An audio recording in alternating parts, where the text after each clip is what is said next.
പെട്ടെന്ന് അവതരിപ്പിക്കും. അപ്പൊ അതില് ഇതുപോലെ വ്യക്തത വരുത്തുക എന്നുള്ളതാണ്. ശരിക്കും നമ്മൾ ഇതുപോലെ തന്നെയാണ് വിഷയപരിചയം മാത്രമേ നടത്തുന്നുള്ളൂ. ഇവിടുത്തെ രീതി തന്നെ ചോദിച്ചാലേ ഉത്തരവുള്ളൂ എന്നുള്ളതാണ്. അതുകൊണ്ട് തന്നെ എനിക്ക് പല ഉത്തരങ്ങൾ കിട്ടിയിട്ടില്ല. ഞാൻ ചോദ്യത്തിൽ വളരെ പുറകെയുള്ള ആളാണ്.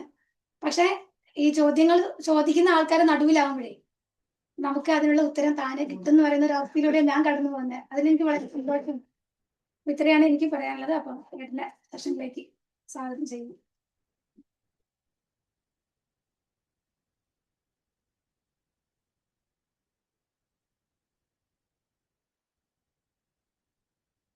എല്ലാവർക്കും നമസ്കാരം.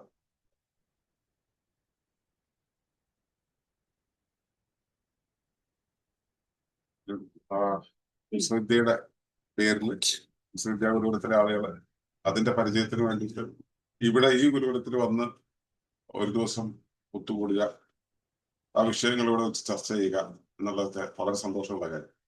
ഈ സാധനയും ഇതുപോലെ ഇവിടെ വെച്ച് ചെയ്യാൻ പറ്റുന്ന ഒരു അവസരം ഉണ്ടായാൽ ഞങ്ങൾക്ക് അതിന്റെ എന്താ പറയാ സന്തോഷം മാത്രമല്ല, അതിന്റെ ഒരു പുണ്യം ഇല്ലേ, അതിന്റെ ഒരു അതുകൂടെ കിട്ടുമെന്നുള്ളൊരു പ്രതീക്ഷയുണ്ട്. അപ്പൊ അങ്ങനെ അതും കൂടെ അത് പൊതുപരിപാടിയായിട്ടല്ല, സാധകർക്ക് വേണ്ടിയിട്ടുള്ള പരിപാടി ഇവിടെ വെച്ച് ചെയ്യുകയാണെങ്കിൽ നന്നായിരുന്നൊരു റിക്വസ്റ്റ് കൂടെ ഉണ്ട്.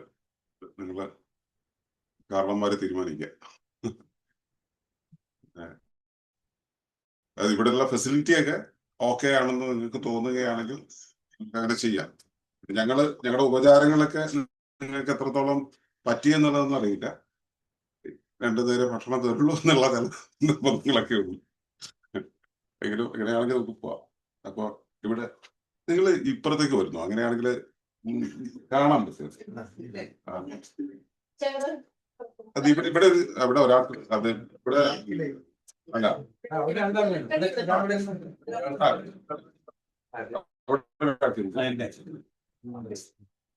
എല്ലാരും കാണാൻ പറ്റും.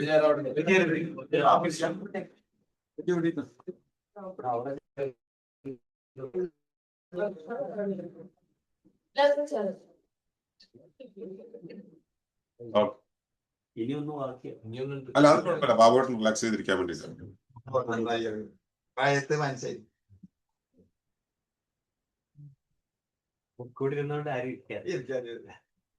ഓക്കെ, അപ്പൊ നമ്മുടെ ഇന്നത്തെ വിഷയത്തിലേക്ക് അല്ല, ഇപ്പൊ ഞാൻ അവതരിപ്പിക്കുന്ന ഒരു വിഷയത്തിലേക്ക് പോകാം. അതായത് പ്രകൃത്യാത്മീയ പരിചയം എന്നുള്ളതാണ് ഉദ്ദേശിക്കുന്നത്.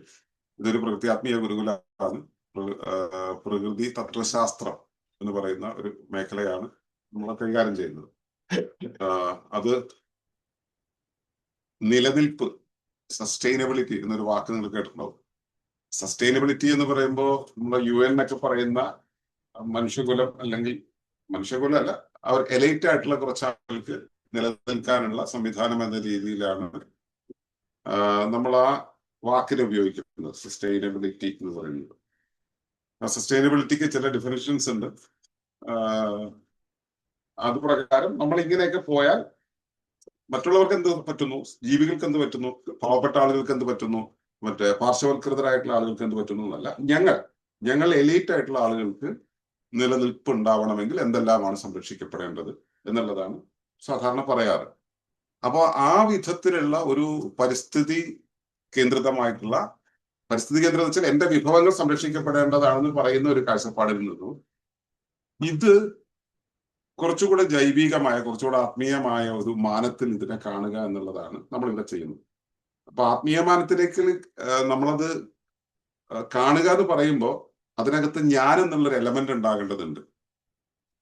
അതായത് ലോകം നിലനിൽക്കേണ്ടത് ആവശ്യമാണ് എന്ന് പറയുന്ന ഒരു രാഷ്ട്രീയ വിഭവപരമായ പാരിസ്ഥിതികമായ ഒരു വിഷയത്തിന് പകരം അത് എന്റെ ആത്യന്തിക സ്വത്വത്തിന്റെ ആവശ്യമാണെന്ന് പറയുന്ന ഒരു അവസ്ഥയിലേക്ക് ഒരു മാറ്റണം. അതിനും നമ്മൾ നമ്മുടെ ജീവിതത്തെ അതുമായിട്ട് കണക്ട് ചെയ്യാൻ പറ്റണം. നമ്മുടെ ജീവിതത്തെ നമുക്ക് കാണാൻ പറ്റും. നമ്മുടെ ജീവിതത്തെ നമുക്ക് കാണാൻ പറ്റുക എന്ന് പറയുന്നത് ഇവിടെ ഇരിക്കുന്ന പലർക്ക് അത് റിലേറ്റ് ചെയ്യാൻ പറ്റും, അവനവന്റെ അകത്തേക്ക് നോക്കുന്നവരായിരുന്നു. പക്ഷെ പൊതുലോകത്തിന് അത് റിലേറ്റ് ചെയ്യാൻ പറ്റുന്നതല്ല. അവനവന്റെ ജീവിതത്തെ അല്ല കാണുന്നത്. ഇന്ന് രാവിലെ ഇവിടെ ആരോ പറഞ്ഞതുപോലെ അന്യർക്ക് വേണ്ടി നമ്മൾ എന്ത് ചെയ്യണം എന്നുള്ളതാണ് നമ്മൾ ചിന്തിക്കുന്നത്. നമുക്ക് വേണ്ടി എന്ത് ചെയ്യണം എന്നുള്ളതല്ല. നമുക്ക് വേണ്ടി എന്ന് വെച്ചാൽ പിന്നെ ഇത് വേറൊരു കൂട്ടരുണ്ട്, എനിക്ക് വേണ്ടി മാത്രമേ ചെയ്യുള്ളൂ, മറ്റുള്ള ഒരാളും പരിഗണിക്കില്ല. അങ്ങനെ ഒരു വശമുണ്ട്. ഈ എനിക്ക് വേണ്ടി എന്നുള്ളത് എന്റെ ഭൗതിക അവസ്ഥയെ പരിഗണിക്കുക, അല്ലാതെ അതിനും അപ്പുറത്തേക്ക് ഒരു ഞാനുള്ളത് അറിയില്ല. അപ്പോൾ ഈ സസ്റ്റൈനബിലിറ്റി എന്നുള്ളത് ഒരു പ്രധാന വിഷയമായിട്ട് നമ്മൾ എടുക്കുമ്പോൾ ആ സസ്റ്റൈനബിലിറ്റിക്ക് ഒരു വല്ലാത്ത സമഗ്രമായ ഒരു ഭാവമുണ്ട്. അതില് മറ്റൊരു ഒരു അവസ്ഥയുടെ പേര് ശാന്തി എന്നാണ്. സമാധാനം, ശാന്തി എന്നൊക്കെ പറയാം, നമ്മളതിനെ പൊതുവായിട്ട് പറയാം. അപ്പോ ലോകത്തിന്, സമാജത്തിന്, അല്ലെങ്കിൽ ഭൂമിക്ക്, ലോകത്തിന്, നമ്മുടെ ഇവിടുത്തെ സൊസൈറ്റിക്ക്, എന്റെ പ്രദേശത്തെ ജീവജാലങ്ങൾക്ക്, എനിക്ക് എന്റെ ആന്തരിക പരിസരത്തിന് ഒക്കെ ശാന്തി കിട്ടണമെങ്കിൽ ഞാൻ എന്തിലേക്കാണ് പോകുന്നത്? അപ്പോ ശാന്തിയുടെയും അശാന്തിയുടെയും ആൽഗരിതങ്ങൾ നമ്മുടെ അകത്ത് പ്രവർത്തിച്ചുകൊണ്ടിരിക്കുന്നുണ്ട്. അപ്പൊ ഇതിനെ ശാന്തമാക്കണമെങ്കിൽ നമുക്ക് എന്താണ് വേണ്ടത് എന്നുള്ള ഒരു വശം കൂടെ അറിയേണ്ടി വരും. അപ്പോൾ സസ്റ്റൈനബിലിറ്റി, പീസ് എന്ന് പറയുന്ന ഒരവസ്ഥ. അപ്പോൾ സസ്റ്റൈനബിലിറ്റിയും പീസും ഉണ്ടാകണം, നിലനിൽക്കണം എന്നുണ്ടെങ്കിൽ, സസ്റ്റൈനബിലിറ്റിയും പീസും അതിലേക്ക് നമ്മൾ യാത്ര ചെയ്യണമെന്നുണ്ടെങ്കിൽ നമുക്ക് ആത്യന്തികമായിട്ട് ഉണ്ടാകേണ്ടത് അതിനെക്കുറിച്ചുള്ള കൃത്യമായിട്ടുള്ള അവബോധമാണ്. ആ അവബോധത്തിനെ നമുക്ക് അവയർനെസ് എന്ന് വേണമെങ്കിൽ പറയാം. ഈ അവബോധത്തെ നമ്മൾ എത്തിച്ചേർക്കണമെന്ന് വിചാരിക്കുന്നത്, അതായത് ഒരു വ്യക്തിയിൽ ഉണ്ടാകുന്ന അവബോധം അയാൾക്ക് യോഗ്യമായിട്ടുള്ള അളവിലാണ് അയാൾക്ക് അവബോധം ഉണ്ടാവുക.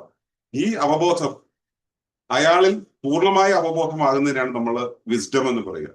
അപ്പൊ ആ വിസ്ഡത്തിലേക്ക്, സസ്റ്റൈനബിലിറ്റിയുടെ ഒരു വിസ്ഡത്തിലേക്ക് പോവുക എന്നുള്ളതാണ് നമ്മൾ ഉദ്ദേശിക്കുന്നത്. മനുഷ്യകുലം അത്തരം ഒരു സസ്റ്റൈനബിലിറ്റി വിസ്ഡത്തിലേക്ക് പോകുന്ന കാലം, ആ കാലത്ത് ഏട്ടൻ പറയാറുള്ളത് പോലെ സത്യയുഗത്തിന്റെ ഒരു ജീവിത പദ്ധതിയിലേക്ക്, ജീവിത സംസ്കാരത്തിലേക്ക് ചെന്നെത്തും എന്നുള്ളതാണ് നമ്മുടെ ഒരു സങ്കല്പം. അപ്പൊ ഈ ഒരു സങ്കല്പത്തെ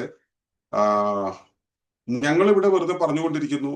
കേരളത്തിൽ അത് ശരിക്കും പറഞ്ഞിട്ടുണ്ടെങ്കിൽ ഒരു സ്വപ്നം, മായ പോലെ ഒരു സംഭവമാണ്. പക്ഷെ കേരളത്തിന്റെ വെളിയിലേക്ക് പോകുമ്പോൾ ഇത് അല്പമൊക്കെ നടന്നു തുടങ്ങുന്നത് കാണാൻ പറ്റും. ഇന്ത്യക്ക് വെളിയിലേക്ക് പോകുമ്പോൾ ഒരുപാട് ഇക്കോ വില്ലേജുകൾ ഇതുപോലെ ഈ രീതിയിൽ ആകാൻ വേണ്ടി ശ്രമിച്ചുകൊണ്ടിരിക്കുന്നുണ്ട്. പൂർണ്ണമായിട്ടായി എന്നുള്ളതല്ല, ഈ ഒരു ധാരയിലേക്ക്, ഈ ഒരു ലക്ഷ്യത്തിലേക്ക് പോകുന്നവരുണ്ട്. അതായത് സുസ്ഥിരതയ്ക്ക് വേണ്ടി, ശാന്തിക്ക് വേണ്ടി, പിന്നെ അതുപോലെ തന്നെ ജ്ഞാനത്തിന് വേണ്ടി ആയിരിക്കുന്ന ഒരവസ്ഥ, അല്ലെങ്കിൽ സുസ്ഥിരതയുടെ, ശാന്തിയുടെ ഒരു ജ്ഞാനം, ജീവിതജ്ഞാനം ഉണ്ടാകുന്ന ഒരു ജീവിത പദ്ധതി. അപ്പൊ ഞങ്ങൾ അതിനെ വിളിക്കുന്നത് നവഗോത്ര സംസ്കാരം എന്നാണ്. അതായത് പണ്ട് ഗോത്ര കാലഘട്ടങ്ങളിൽ മനുഷ്യകുലം ഉണ്ടായ കാലം മുതൽ മനുഷ്യൻ മറ്റൊരു ജീവികളിൽ നിന്ന് വ്യത്യസ്തനായി പോയത് കൊണ്ട് തന്നെ അവൻ കുരുത്തക്കേടുകൾ കാണിക്കും, സ്വാഭാവികമാണ്. പക്ഷെ അപ്പോഴും അവൻ വഴിതിരിഞ്ഞത് അവൻ നടിയിൽ തുടങ്ങിയപ്പോഴാണ്. കാട് വിട്ട് കാടിന്റെ നിയമങ്ങളും കളഞ്ഞ്, കാടിന്റെ നിയമങ്ങൾ വെടിഞ്ഞ് സംസ്കൃതനായപ്പോ അവൻ സംസ്കാരമുള്ളവനായി തീർന്നപ്പോഴാണ് അവൻ നടിയിൽ തുടങ്ങിയത്. അപ്പൊ നാട്ടിലേക്ക് വന്ന് നടിയിൽ തുടങ്ങിയപ്പോൾ മുതലാണ് അവന്റെ വഴിമാറാൻ തുടങ്ങിയത്. അപ്പം മുതൽ അവൻ അതിന്റെ ഒറിജിനുമായിട്ട്, അവന്റെ റൂട്ടുമായിട്ടുള്ള ബന്ധം അവൻ നഷ്ടപ്പെട്ടു, അന്യവൽകൃതനായി തീർന്നു. അപ്പൊ ഈ വിധം ആലിയനേഷൻ നമ്മുടെ ഉള്ളിൽ ഉണ്ടായി കഴിഞ്ഞപ്പോൾ മുതൽ നമ്മൾ നമ്മുടെ പ്രശ്നങ്ങളിലേക്ക് നീങ്ങിക്കൊണ്ടിരിക്കുകയാണ്. ആരോഗ്യ പ്രശ്നങ്ങൾ, സാമൂഹ്യ പ്രശ്നങ്ങൾ, പരസ്പര ബന്ധത്തിലുള്ള പ്രശ്നങ്ങൾ, ആത്മബോധത്തിന്റെ പ്രശ്നങ്ങൾ, ജീവിതത്തിന്റെ ഉദ്ദേശ്യമറിയാത്ത പ്രശ്നങ്ങൾ, ഇതുപോലെ പല പ്രശ്നങ്ങളിലേക്ക് നീങ്ങുന്നത്. ആ പ്രശ്നങ്ങളാണ് പിന്നെ നമ്മൾ പ്രശ്നങ്ങൾ മാനേജ് ചെയ്യാനുള്ള സംവിധാനം ഉണ്ടാക്കി. ഈ പ്രശ്നങ്ങളെ കൈകാര്യം ചെയ്യുന്ന സംവിധാനങ്ങൾ, ഗവൺമെന്റ് പോലുള്ള സംവിധാനങ്ങളൊക്കെ അത് പിന്നെ ഒരു ഒരു വ്യവസ്ഥയായിട്ട് നീങ്ങുന്നു. ഇപ്പൊ ഈ ബുള്ളറ്റ് എന്നുള്ള ബൈക്ക് ഓടുന്നതിന്റെ എണ്ണയുണ്ട്. ബുള്ളറ്റ് ഓടാൻ എണ്ണ ഉപയോഗിക്കുന്നു. വണ്ടി എന്തിനാ ഉണ്ടായിട്ടുള്ള? അതിനെ പുറത്തിരിക്കുന്ന ആളെ കൊണ്ട് യാത്ര ചെയ്യാനാണ്. ഈ യാത്ര ചെയ്യാൻ എത്ര എണ്ണ ആവശ്യമുണ്ടോ അതിനേക്കാളും കൂടുതൽ എണ്ണ അതിന്റെ യന്ത്രം തിരിക്കാനായിട്ട് ഉപയോഗിക്കുന്നുണ്ട്, അല്ലേ? മൈലേജ് കൂടിയ വേറെ വണ്ടികളുണ്ട്. പക്ഷെ ബുള്ളറ്റ് ഇപ്പോഴും നമ്മുടെ ക്രെഡിറ്റിന്റെ ഒരു ക്രെഡിബിലിറ്റിയുടെ ഭാഗമായതുകൊണ്ട് നമ്മൾ ആ ബുള്ളറ്റിൽ അത്രയേറെ എണ്ണ ഒഴിച്ച് എഞ്ചിൻ കറക്കിക്കൊണ്ടിരിക്കും. ഇതുപോലെയാണ് നമ്മുടെ സംവിധാനങ്ങൾ. നമ്മുടെ ജീവിതത്തെ ശാന്തമായ ഒരു അവസ്ഥയിലേക്ക് എത്തിക്കാൻ വേണ്ടി ശ്രമിച്ചിട്ട് ആ ശ്രമം നടത്താനുള്ള സംവിധാനങ്ങളെ കറക്കാൻ വേണ്ടി നമ്മുടെ ഊർജം, ബോധം, ഇതിനെല്ലാം വിനിയോഗിക്കുന്ന ഒരവസ്ഥ. അപ്പൊ ഈ വിധത്തിലാണ് ഇത് മുമ്പോട്ട് പോകുന്നത്. അപ്പോൾ ലോകത്ത് ശാന്തിയെക്കുറിച്ചും സമാധാനത്തെക്കുറിച്ചും സുസ്ഥിരതയെക്കുറിച്ചും ചർച്ച ചെയ്യുന്ന ഒരുപാട് പ്ലാറ്റ്ഫോമുകളുണ്ട്, ഒരുപാട് ഓർഗനൈസേഷൻസ് ഉണ്ട്. അവർക്കൊക്കെ തന്നെ ഇതിന്റെ റൂട്ട് എന്തെന്നുള്ളത് വ്യക്തമല്ല. ഓരോരുത്തരും ഓരോ തരം തീസിസുകൾ പറയുന്നുണ്ട്. 2015 ലോക സമാധാന സമ്മേളനം കാഠ്മണ്ഡുവിൽ വെച്ച് നടന്നപ്പോൾ അതിന്റെ ഓർഗനൈസർമാരിൽ ഒരാൾ എൻ്റെ ഒരു സ്റ്റുഡന്റ് ആയിരുന്നു. അപ്പോൾ അവരുടെ ഒരു നിർബന്ധം കൊണ്ട് ഞാൻ അതിൽ പോയി സംസാരിച്ചു. അപ്പോ അവിടെ പോകുന്ന സമയത്ത് എന്റെ ഗുരു അവിടെ 1-2 കാര്യങ്ങൾ പറയാൻ ഏൽപ്പിച്ചിട്ടുണ്ട്. അത് അടക്കം ചേർത്താണ് ഞാൻ അവതരിപ്പിച്ചത്. ഡീപ് ഇക്കോളജിയെ, അതായത് ആഴപ്രകൃതി ശാസ്ത്രം എന്നുള്ള വിഷയത്തെ ആധാരമാക്കിയിട്ടാണ് ഞാൻ അവിടെ സംസാരിച്ചത്.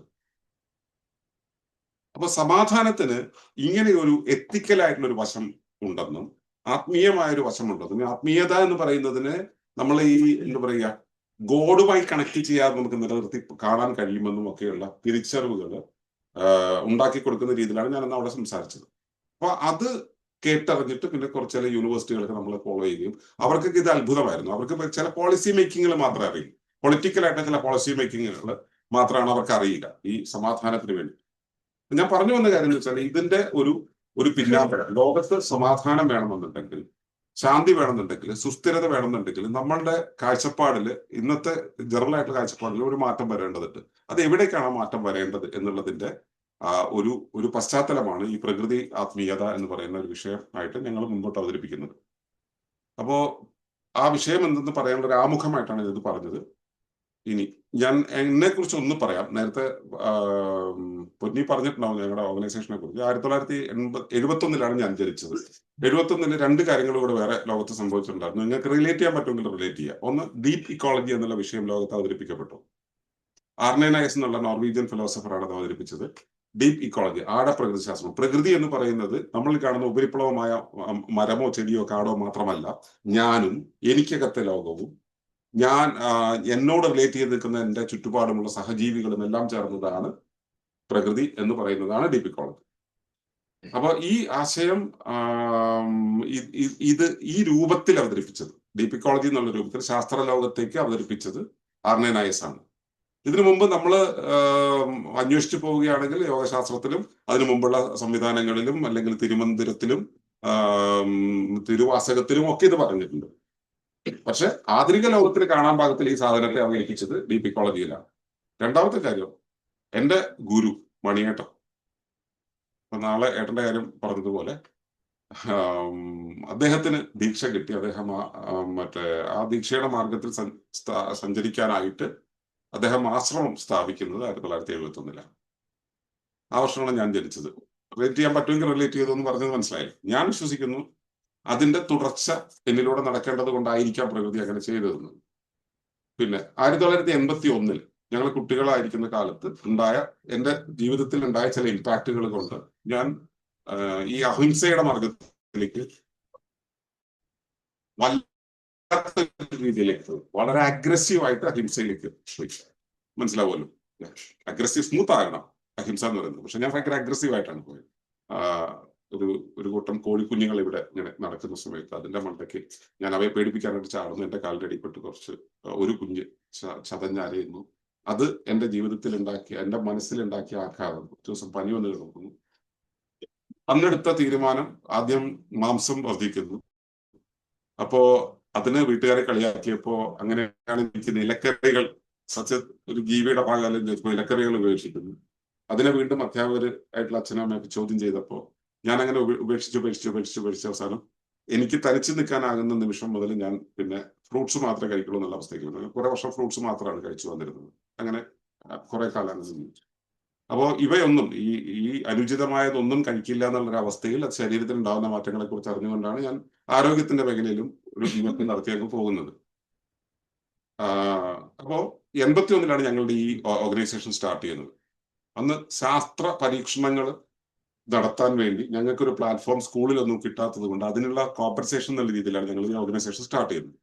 അപ്പൊ ശാസ്ത്രത്തെക്കുറിച്ചുള്ള പഠനം മുൻപോട്ട് പോയപ്പോൾ ശാസ്ത്രം എന്നുള്ളത് നിൽക്കാൻ ഒരു പശ്ചാത്തലം വേണമെന്ന് മനസ്സിലായി. അത് പരിസ്ഥിതിയാണെന്ന് മനസ്സിലായി. പരിസ്ഥിതിയെക്കുറിച്ച് പഠിച്ച് മുൻപോട്ട് പോകുന്ന കാലത്താണ് 10ാം ക്ലാസ് കഴിയുന്നത്. അന്ന് എൻ്റെ കൂടെയുള്ള കൂട്ടുകാരെ പലരും അവരുടെ 10ാം ക്ലാസ് കഴിഞ്ഞപ്പോൾ അവരുടെ ജോലിക്ക് പറഞ്ഞു വിട്ടു. ഞങ്ങൾ കുറച്ചുപേരെ കോളേജിലേക്ക് പറഞ്ഞു വിട്ടു. അപ്പൊ ഈ ജോലിക്ക് പറഞ്ഞു വിട്ടവർ ഞങ്ങൾ തമ്മിലുള്ള വ്യത്യാസം എന്താണ്? ഈ വ്യത്യാസത്തെ കോമ്പൻസേറ്റ് ചെയ്യാൻ, അവരുടെ പണമില്ലാത്ത അവസ്ഥയും പണമുള്ള അവസ്ഥയും ഇത് കോമ്പൻസേറ്റ് ചെയ്യാൻ ഞങ്ങൾക്ക് ഇങ്ങനെ ഒരു സംവിധാനം ഇല്ലാത്തൊരു ജീവിത വ്യവസ്ഥ ഉണ്ടാകണം എന്നുള്ളതിലാണ് ഗാന്ധിയൻ ഗ്രാമസ്വരാജിനെ ആശ്രയിച്ചുകൊണ്ട് ഒരു സ്വാശ്രയ ഗ്രാമം ഉണ്ടാക്കണം എന്നുള്ളൊരു പദ്ധതി 1986 ഞങ്ങൾക്ക് തോന്നുന്നത്. അപ്പൊ അതിനു വേണ്ടിയൊരു പരിശ്രമമായിരുന്നു. അപ്പോ ഗ്രാമം ഉണ്ടാകണമെങ്കിൽ, ഗ്രാമത്തിൽ ജീവിക്കണമെങ്കിൽ അവിടെ ഓരോ വ്യക്തിക്കും എത്ര കലോറി ഊർജം വേണം, അപ്പോ അവർക്ക് എത്ര ഗ്രാം വെണ്ടയ്ക്ക വേണം, എത്ര ഗ്രാം ക്യാരറ്റ് വേണം എന്നുള്ളതായിരുന്നു അന്നത്തെ പഠനം. അങ്ങനെ പഠിച്ചു പോയപ്പോഴാണ് മനസ്സിലായത് അതൊന്നും അല്ല കാര്യം. അതിലൊന്നും അല്ല അതിന്റെ ആ സംഗതി കിടക്കുന്നത്. ഇതിന് ഈ ഭൗതികമായ രൂപമല്ലാതെ ഇതിനൊരു ഭാവമുണ്ട്. ഈ അളവിലല്ല അത് കാണുന്നത്. ശരീരത്തിന് വേറൊരു പ്രവർത്തന തത്വമുണ്ട്. അതൊരു ജീവന്റെ പ്രവർത്തന തത്വമാണ്. ആ ജീവൻ എന്ത് എന്നുള്ളതായി പിന്നത്തെ അന്വേഷണം. അപ്പോ അച്ഛനോടും അമ്മയോടും ചോദിക്കുന്നു. അവര് അധ്യാപകരാണ്, അവർക്ക് തരാൻ പറ്റുന്ന ഉത്തരങ്ങൾ എങ്ങനെയാണെന്ന് അറിയാമല്ലോ. പിന്നെ ഇവിടെ ഒന്ന് രണ്ട് ഇവിടെ ശാസ്ത്രസാഹിത്യ വർഷത്തിന്റെ ഒക്കെ പരിപാടികളൊക്കെ മീറ്റിങ്ങുകളും ഒക്കെ ആഴ്ചയിൽ 2-3 പരിപാടികൾ ഇവിടെ ഈ മുറ്റത്ത് നടക്കും. അപ്പോ അതിന് വരുന്ന ആളുകളോടൊക്കെ പലതും ചോദിക്കും. അപ്പോ 1-2 അങ്കിൾമാരൊക്കെ ഇതൊക്കെ കേട്ടിട്ട് എന്നെ കൊണ്ട് പൊറുതി മുട്ടിയിട്ട് അവസാനം പറഞ്ഞു, ഒരാളെ കൊണ്ടുപോവുക, അവിടെ പൊക്കും, ചോദിക്കുന്ന ഉത്തരത്തിനൊക്കെ മറുപടി തരുന്നു, ചോദിക്കുന്ന ചോദ്യത്തിനൊക്കെ മറുപടി തരുന്നു. അപ്പൊ അങ്ങനെ 88 എന്നെ ഗുരു മണിയേട്ടൻ്റെ അടുത്ത് പുള്ളി കൊണ്ടുപോകുന്നു. അച്ഛനും കൂടെ വന്നു. എന്നിട്ട് പറഞ്ഞു, ഇവന് ഭ്രാന്താണ്, നോൺ വെജ് കഴിക്കില്ല, മറ്റേ ഇതൊന്നും ഇന്ന ടൈപ്പ് ഭക്ഷണമൊന്നും കഴിക്കില്ല, അത് ഭ്രാന്താന്ന് പറഞ്ഞപ്പോ മാഷ് ഇവിടെ നിന്ന് ഇപ്പൊ ഇറങ്ങിപ്പോക്കോ, ഞാൻ അവനെ നോക്കിക്കോളാം, നിങ്ങൾ ഇതും പറഞ്ഞിട്ട് എനിക്ക് വരുന്നത് അച്ഛനെ അവിടെ ഇറക്കി വെക്കും. അന്ന് മുതൽ മണിയേട്ടൻ എന്റെ കാര്യത്തിൽ ഇടപെടാൻ തുടങ്ങി. ഞാൻ എന്ത് ചോദിച്ചാലും ചോദ്യങ്ങൾക്ക് മറുപടി തരും. 2 ആഴ്ച പോയി. എല്ലാ ഞായറാഴ്ചയാണ് അവിടെ കൂടുന്നത്. 2 ആഴ്ച പോയി. 3-ാമത്തെ ആഴ്ച മുതൽ പുള്ളി ചോദിച്ചു കഴിഞ്ഞാൽ പുള്ളി പറയും, നീ വായിച്ചുണ്ടാക്കിയതല്ലേ, നിന്റേതായിട്ടുള്ള ചോദ്യം കൊണ്ടുവന്നു, ഉത്തരം തരില്ല. പിന്നെ പിന്നെ പിന്നെ പുള്ളി എന്ന് വെച്ചാൽ ചോദിക്കുന്ന ചോദ്യത്തിന് അതിന്റെ ഉത്തരം നീ പുസ്തകത്തിൽ നിന്നും കണ്ടെത്തത് വെച്ചിട്ടാണ് ചോദിക്കുന്നത്, അതിന്റെ ഉത്തരം പുസ്തകത്തിലല്ല ഉള്ളത്, അത് അകത്താണ്, അത് നീ നോക്കാൻ പഠിക്കും, നീ പുസ്തകം വായിച്ചിട്ട് കാര്യമില്ല. അപ്പൊ ഞാൻ 2.5 വയസ്സിൽ വായന തുടങ്ങിയ. അപ്പോ അന്ന് മുതലുള്ള ആ ക്രേവിങ് ഉണ്ടല്ലോ, അത് 16-ാമത്തെ വയസ്സിൽ എന്തായിരിക്കും അവസ്ഥ. ഒരു പുസ്തകം വായിക്കാനൊന്നും അധികം സമയമൊന്നും വേണ്ട, ഒരു 200 പേജ് പുസ്തകമൊക്കെ എനിക്ക് 1/4 മണിക്കൂർ ഞാൻ കംപ്ലീറ്റ് തീർക്കും. അങ്ങനത്തെ ഒരു അവസ്ഥയായിരുന്നു ഉണ്ടായിരുന്നത്. ഈ വായന എന്നുള്ളത്, അക്ഷരം എന്നുള്ളതും അക്ഷരത്തിൽ നിന്ന് കിട്ടുന്നതും ഒക്കെ വലിയ കാര്യം എന്നുള്ള രീതിയിൽ വിചാരിച്ചിരുന്ന എന്റെ അടുത്തേക്ക് ഇതൊന്നും ഉള്ള കാര്യം, ഇതൊക്കെ നിന്റെ അകത്താണ് ഇരിക്കുന്നത്, അതൊന്നും പുറത്തുനിന്ന് നോക്കിയിട്ട് കാര്യമില്ല എന്ന് പറയുമ്പോൾ എനിക്ക് അയാളെ പിടിച്ചിങ്ങനെ ഇരിക്കാനുള്ള കോപമാണ് വന്നത്. പക്ഷെ പറഞ്ഞിട്ട് കാര്യമില്ല, എനിക്ക് ഉത്തരം കിട്ടുന്നില്ല. അവിടെ നിന്നാണ് ഉത്തരം കിട്ടുക എന്ന് എനിക്കറിയാം, പക്ഷെ അവിടെ ഉത്തരം തരുന്നില്ല. അങ്ങനെ അതിനെ തുടർന്നുള്ള എന്റെ യാത്രയിലാണ് ഞാൻ വായന പതുക്കെ പതുക്കെ പതുക്കെ പതുക്കെ നിർത്തി വന്നൊരു 3 കൊല്ലം 4 കൊല്ലം കൊണ്ട് വായന നിർത്തി. അതിനിടയിൽ അവിടുത്തെ രീതി, ആശ്രമത്തിലെ രീതി വെച്ചാൽ 24 യോഗാസനങ്ങൾ പഠിക്കണം. 24 ആഴ്ചകളിലായിട്ടാണ് പഠിപ്പിക്കുക. ഓരോ ആഴ്ചയും ഓരോന്ന്. അവിടെ സത്സംഗത്തിന് പോകണം. സത്സംഗത്തിന് പോകുമ്പോൾ ഒരു ദിവസം അഹിംസയെക്കുറിച്ച്, ഒരു ദിവസം സ്വാധ്യായത്തെക്കുറിച്ച്, ഒരു ദിവസം വേറെ ഒന്നിനെ കുറിച്ച് പറയും. ഇങ്ങനെ പറഞ്ഞു പോകും. അപ്പൊ നമ്മൾ ഓരോ ദിവസം പറയുന്നത് കേൾക്കുന്നു, യമമാണോ നിയമമാണോ എന്താ സംഭവം അറിയില്ല. നമ്മളത് പഠിച്ചിരുന്നു, യോഗം ചെയ്യുന്നു. അതിനുശേഷം ഒരു പ്രത്യേക പരുവെത്തിയപ്പോൾ 24 ആസനങ്ങൾ കഴിഞ്ഞപ്പോൾ ഇനി അടുത്ത ചുവടെന്ന് പറയുന്നത് ഇങ്ങനെ ഒരു പരിപാടിയാണ് എന്ന് പറഞ്ഞിട്ട് ദീക്ഷ തരുന്നു. ആ ദീക്ഷയുടെ ദിവസം അന്ന് ഞങ്ങളുടെ ഒരു രീതി അനുസരിച്ച് അവിടെ ഹുങ്കാരം എന്നുള്ള ഒരു പ്രശ്നം, ഓങ്കാരത്തിന്റെ സംഭവം ഉണ്ടാവും. ആ സമയത്ത് എന്റെ ശരീരത്തിൽ ഉണ്ടായത് 25,000 വോൾട്ടിന്റെ കമ്പി പിടിച്ചൊരു പ്രകമ്പനാണ്. അന്നിലുണ്ടായ ആ ഒരു ചലനത്തിന് ശേഷം പിന്നെ ഞാൻ ഈ വായന എന്നുള്ളത്, അപ്പൊ അന്ന് മുതൽ ശരിക്കും വായന കുറഞ്ഞു. പിന്നെയാണ് എന്റെ യാത്ര ശരിക്കും തുടങ്ങുന്നത്. ആ യാത്രയിലാണ് എന്റെ ചോദ്യങ്ങൾക്കുള്ള ഉത്തരം ഈ ശാസ്ത്രീയം എന്ന് പറയുന്ന ഒരു ടെക്നിക്കൽ ഫ്രെയിംവർക്കിന്റെ അപ്പുറത്ത് ഇതിന് വേറെ കുറെ മാനങ്ങളുണ്ട് എന്നുള്ള രീതിയിൽ എനിക്ക് മനസ്സിലാവുന്നത്. 1990-91 ആ കാലഘട്ടത്തിൽ എനിക്ക് വീട് വിട്ട് പോകാനുള്ള സാഹചര്യങ്ങൾ കിട്ടി. കാരണം അച്ഛൻ്റെ അമ്മയുടെ ക്ലച്ചസിന് തനിയെ നിൽക്കാനുള്ള സാഹചര്യം കിട്ടി. അന്ന് മുതൽ ഇത് ഞാൻ പുതിയ രീതിയിൽ ഉപയോഗിച്ചു തുടങ്ങി. കുറച്ച് കഴിഞ്ഞിട്ടും സാധന ചെയ്തിട്ടും പ്രത്യേകിച്ചും പ്രയോജനം കിട്ടില്ല. അപ്പൊ സാധനകൾ ചെയ്യുന്നതെല്ലാം അങ്ങ് നിർത്തി കഴിഞ്ഞിട്ട് അപ്പോഴേക്കും ഞാൻ ചെന്നൈയിലെ ഒരു സ്ഥലത്തെത്തിയിരുന്നു. ഒരു കുറച്ച് ഒഴിഞ്ഞൊരു സ്ഥലം, മനുഷ്യവാസമൊന്നും ഇല്ലാത്തൊരു സ്ഥലം. ഒരു വലിയ കോളനിയാണ്. ആ കോളനിയിൽ ആരും വീടുകൾ എടുത്തിട്ടില്ല. വീട് ഗവൺമെന്റ് പണിതിട്ടിട്ടുണ്ട്. 1-2 പേരെ വീട് എടുത്തിട്ടുള്ളൂ. ബാക്കിയുള്ളത് വീടുകൾ ആരും എടുക്കാത്തുണ്ട്. അവിടെ മുഴുവൻ ഉൾക്കാടുകൾ ഇങ്ങനെ കുറഞ്ഞിരിക്കുക. ടൗണിന്റെ ഉള്ളിലാണ്. എന്നുവെച്ചാൽ സെവാപ്പേട്ട എന്ന് പറയും, ടൗണിൽ നിന്ന് 30 കിലോമീറ്റർ. അപ്പോ അവിടെ ഒറ്റയ്ക്ക് ഇരിക്കാനുള്ള അവസരം കിട്ടി. അവിടെ ഏതാണ്ട് 4 വർഷത്തോളം പല രീതിയിൽ അവിടെ ഇങ്ങനെ പോകാൻ പറ്റി. ആ ഇരുത്തത്തിലാണ് എനിക്ക് സാധന എന്നുള്ളതിന്റെ പുറത്ത് നിന്നുകൊണ്ട് സാധനയിലായിരിക്കാൻ എനിക്ക് എന്റേതായിട്ടുള്ള ഒരു, മുമ്പേ പറഞ്ഞതുപോലെ അന്തരംഗ സാധനയിലായിരിക്കാൻ എനിക്ക് പറ്റിയത്. അതിനുശേഷമാണ് ഈ ഞാൻ മുമ്പേ ചോദിച്ച ചോദ്യങ്ങൾക്കെല്ലാം എനിക്ക് തൃപ്തികരമായ ഉത്തരം കിട്ടുകയും അത് അന്ന് എന്നോട് വിനിമയം ചെയ്തുകൊണ്ടിരുന്ന ആളുകൾക്കും ഞാനിത് വിതരണം ചെയ്യുകയും പിന്നീട് തുടർന്ന് വന്ന ആളുകൾക്ക് ഇത് കൊടുക്കുകയും ചെയ്തു. ഇതാണ് എന്റെ ഈ ഇതിലേക്ക് വന്നെത്താനുള്ള ഒരു പശ്ചാത്തലം. അതിലൂടെ എനിക്ക് ബോധ്യമായ കാര്യങ്ങളാണ് ഞാനിപ്പോൾ പഠിപ്പിച്ചുകൊണ്ടിരിക്കുന്നത്. ഞാൻ പറഞ്ഞു വന്നതിന്റെ രത്നച്ചുരുക്കം ഇതാണ്. ഈ വിദ്യ ഇവിടെ പറഞ്ഞ രീതിയിൽ, ഇപ്പൊ നിങ്ങൾ രണ്ടുപേരും അല്ലെങ്കിൽ നിങ്ങൾ എല്ലാവരും പറഞ്ഞ രീതിയിൽ ആ വിദ്യയിലൂടെ പോയി വരുന്ന ആളുകൾക്ക് കൈവല്യത്തിലേക്ക് എത്താമെന്നൊക്കെ പറഞ്ഞു. എനിക്ക് അതിന്റെ കാര്യമൊന്നും അറിയില്ല. എനിക്കറിയാവുന്ന കാര്യം എന്ന് വെച്ചാൽ ഈ വിദ്യയിലൂടെ പോയി കഴിഞ്ഞാൽ നമ്മുടെ ധർമ്മം എന്തോ, നമ്മുടെ നിയോഗം എന്നൊരു സാധനം, അപ്പം നിയോഗം എന്താണെന്ന് പച്ചയ്ക്ക് കാണിച്ചു തരും പ്രകൃതി. നമ്മുടെ പ്രാണൻ നമ്മുടെ നിയോഗം എന്താണെന്ന് കൃത്യമായിട്ട് കാണിച്ചു തരും. നമുക്ക് ലോകത്തിന് കൊടുക്കാനുള്ളത്, അല്ലെങ്കിൽ നമ്മളെ ഇങ്ങോട്ടൊക്കെ അയച്ചിട്ടുള്ളത്, അങ്ങനെ വേണേൽ പറയാം, നമ്മളെ ഇവിടേക്ക് സൃഷ്ടിച്ചിട്ടുള്ളത് എന്തിനു വേണ്ടിയിട്ടാണ്, ആ സംഭവം എന്താണെന്ന് കൃത്യമായിട്ട് ബോധ്യപ്പെടുത്തി തരും. അതിനു വേണ്ടിയുള്ള മെറ്റീരിയലും കയ്യിൽ തരും. ഇപ്പൊ ഇവിടെ സിദ്ധികളെ കുറിച്ച് ഓർത്ത് എനിക്ക് അതൊന്നും അറിയില്ല. ഒരു കാര്യം എനിക്കറിയാം, ഞാൻ ഇപ്പൊ അദ്ദേഹം വന്നപ്പോൾ പണിയെടുക്കണം എന്ന് പറഞ്ഞിരുന്നു. ഞാൻ ജീവിതത്തിൽ ഇതുവരെ ജോലിക്ക് പോകുന്ന ഒരാളാണ്. സെമിക്കോള കഴിഞ്ഞില്ലേ, ഇത്രയും കേട്ടല്ലോ, ബാക്കി പറയാം. കാരണം എനിക്ക് വേറെ പണി ഉണ്ടായിരുന്നു. ജോലിക്ക് പോകാത്ത വെച്ചാൽ ആരുടെയെങ്കിലും ജോലി ചെയ്യുന്നു, ഞാൻ പണം വാങ്ങിക്കുന്നു. എനിക്ക് എന്റെ ജോലികൾ ചെയ്ത് തീരുന്നില്ല. അതുകൊണ്ട് എനിക്ക് വേറൊരാളുടെ ജോലിക്ക് പോകാൻ പറ്റില്ല. അപ്പൊ ഞാൻ ഇത് ചെയ്തുകൊണ്ടേ ഇരിക്കുകയാണ്. ഓക്കെ, അപ്പോ ആ ധർമ്മത്തിലേക്ക് എന്നെ കൊണ്ടുപോകുവാൻ വേണ്ടത് എന്താണോ, ആ മെറ്റീരിയൽ എന്താണെന്നുള്ളതാണ് എനിക്ക് ബോധ്യമായത്. അത് ലോകത്തിന് പഠിപ്പിച്ചു കൊടുക്കുന്നു. അത് ഇക്കോവിലേജിന്റെ രൂപത്തിൽ, സസ്റ്റൈനബിലിറ്റിയുടെ രൂപത്തിൽ, വിസ്ഡത്തിന്റെ രൂപത്തിൽ കൊടുത്തുകൊണ്ടിരിക്കുന്നത്. അപ്പൊ ആ വിഷയമാണ് ഈ സ്പിരിച്വാലിറ്റി എന്നുള്ള രീതിയിൽ മുമ്പോട്ട് വയ്ക്കുന്നത്. അപ്പൊ അതിന്റെ അടിസ്ഥാനം ഇതാണ്. പ്രകൃതി എന്ന് പറയുന്നത് ഈ ഭൗതികമായി കാണുന്ന ഒന്ന് മാത്രമല്ല, ഭൗതികമായി കാണുന്നതല്ല, ഭൗതികേതരമായ മാനങ്ങൾ അതിനുണ്ടെന്ന്. അപ്പൊ പ്രകൃതി എന്ന് പറയുന്നത് ഈ കാണുന്നത്, ഈ ദൃശ്യമായത് എന്ന് പറയുന്നതിനും ആ കാണുന്നതിൽ ഞാനും പെടും, ഞാനും അതിന്റെ ഭാഗമാണ്. ആ കാണുന്ന ഞാൻ എന്നുള്ള ഒന്നില്, ആ കാണുന്നത് എന്റെ വലിയ രൂപമാണ്. ആ വലിയ രൂപമായതിൽ ആ ഭൗതികമായി കാണുന്നത് ഒരു മാനമാണ്. ഈ ഭൗതികമായതിനെ ഭൗതികമാക്കി രൂപപ്പെടുത്തിയ ഒന്നുണ്ടല്ലോ, ഇതിനെ ഈ രൂപത്തിലാക്കുന്ന ഒന്നുണ്ടല്ലോ, ഇതിൽ മാറ്റങ്ങൾ ഉണ്ടാക്കുന്ന ഒന്നുണ്ടല്ലോ, ഇത് മാറിയാൽ അതിനെ പുനഃസ്ഥാപിക്കുന്ന ഒന്നുണ്ടല്ലോ. നമ്മുടെ ശരീരത്തിൽ അതിനെ നമ്മൾ ജീവൻ എന്ന് പറയും. ശരീരത്തിൽ അതിനെ ജീവൻ എന്ന് പറയും. അപ്പോ ജീവൻ എന്താണെന്ന് നമ്മൾ അന്വേഷിച്ചു പോയാൽ നമുക്ക് നിർവചിക്കാവുന്നത് സ്വയം സംഘാടകത്വം എന്നുള്ളതാണ്. എന്തിനേയും സ്വയം സംഘടിപ്പിക്കുകയും സ്വയം പരിചരിക്കുകയും സ്വയം സംരക്ഷിക്കുകയും സ്വയം വംശീകരിക്കുകയും ചെയ്യുന്ന ഒരു സംവിധാനം. നിങ്ങൾ മുറ്റമടിച്ചു വൃത്തിയാക്കി വെക്കുക കഴിഞ്ഞാൽ മുറ്റത്തൊരു പുല്ല് പോലും മുളയ്ക്കില്ല. 10 ദിവസം നിങ്ങളൊന്ന് വിരുന്നു പോയി വന്നു കഴിഞ്ഞാൽ മുറ്റത്ത് ചെടി മുളച്ചിരിക്കുന്നത് കാണാൻ പറ്റും. നിങ്ങളുടെ ശരീരത്തിൽ തോല് പോയിട്ടുണ്ടെങ്കിൽ നിങ്ങൾ ഒന്നും ചെയ്യേണ്ട കാര്യം, തോല് അവിടെ കൂടിയിരിക്കും. ആരാണത് പുനഃസ്ഥാപിക്കുന്നത്? ജീവനാണ്. അപ്പോൾ ജീവൻ എന്നുള്ള സംവിധാനത്തിന്റെ ഡെഫിനിഷനാണ് പറഞ്ഞത് സ്വയം സംഘാടകത്വം.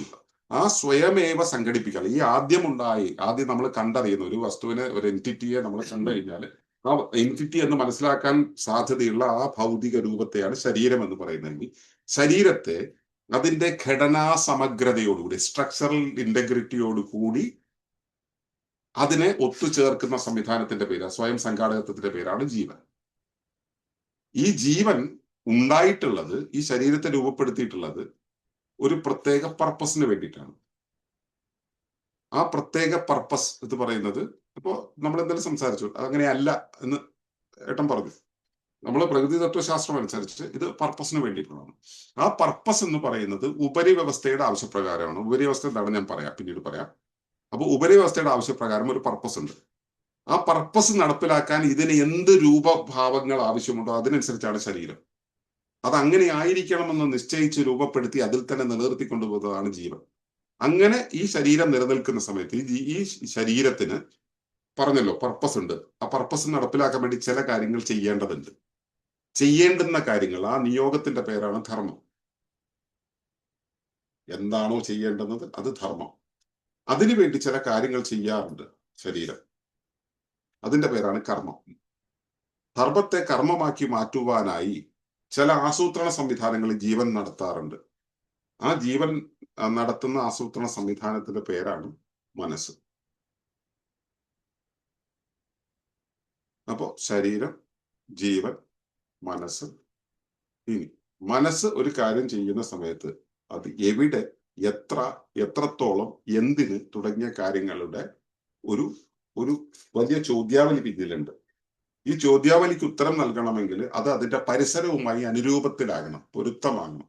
ആ പരിസരവുമായി പൊരുത്തമാകാനുള്ള അതിന്റെ ശേഷിയെ, ഒരു സത്തയ്ക്ക് അതിന്റെ പരിസരവുമായി ചേർന്ന് നിൽക്കാനുള്ള അതിന്റെ ശേഷിയാണ് അനുരൂപനം എന്ന് പറയുക. അതിന്റെ മറ്റൊരു പേരാണ് ജ്ഞാനം. ഒരു അല്പം വെള്ളം എടുത്തിട്ട് നമ്മളൊരു ടംബ്ലറിലേക്ക് ഒഴിക്കുമ്പോൾ ടംബ്ലറിന്റെ ഷേപ്പിലേക്ക് അത് മാറിത്തീരുന്നത് അവിടെ അത് അനുരൂപപ്പെടലാണ്. ഒരു കല്ലാണ് ടംബ്ലറിനകത്ത് ഇടുന്നതെങ്കിൽ കല്ല് ടംബ്ലറിനകത്ത് അനുസരിച്ച് അനുരൂപപ്പെടില്ല, കാരണം അത് ഭൗതിക രൂപത്തിലാണ്. അപ്പൊ ഇതിന്റെ ഫ്ലെക്സിബിലിറ്റി എത്രത്തോളം ഉണ്ട് അതിനനുസരിച്ച് അനുരൂപണത്വം കൂടും. അപ്പൊ ഈ അനുരൂപണം എന്ന് പറയുന്നതാണ് 4ാമത്തെ വശം. 5ാമത്, ഈ അനുരൂപപ്പെടുന്ന ഒരു കാര്യത്തിനനുസരിച്ച് ഈ ധർമ്മങ്ങൾ പാലിക്കാനായിട്ട് അതിനൊരു ചാലകത്വം ആവശ്യമാണ്.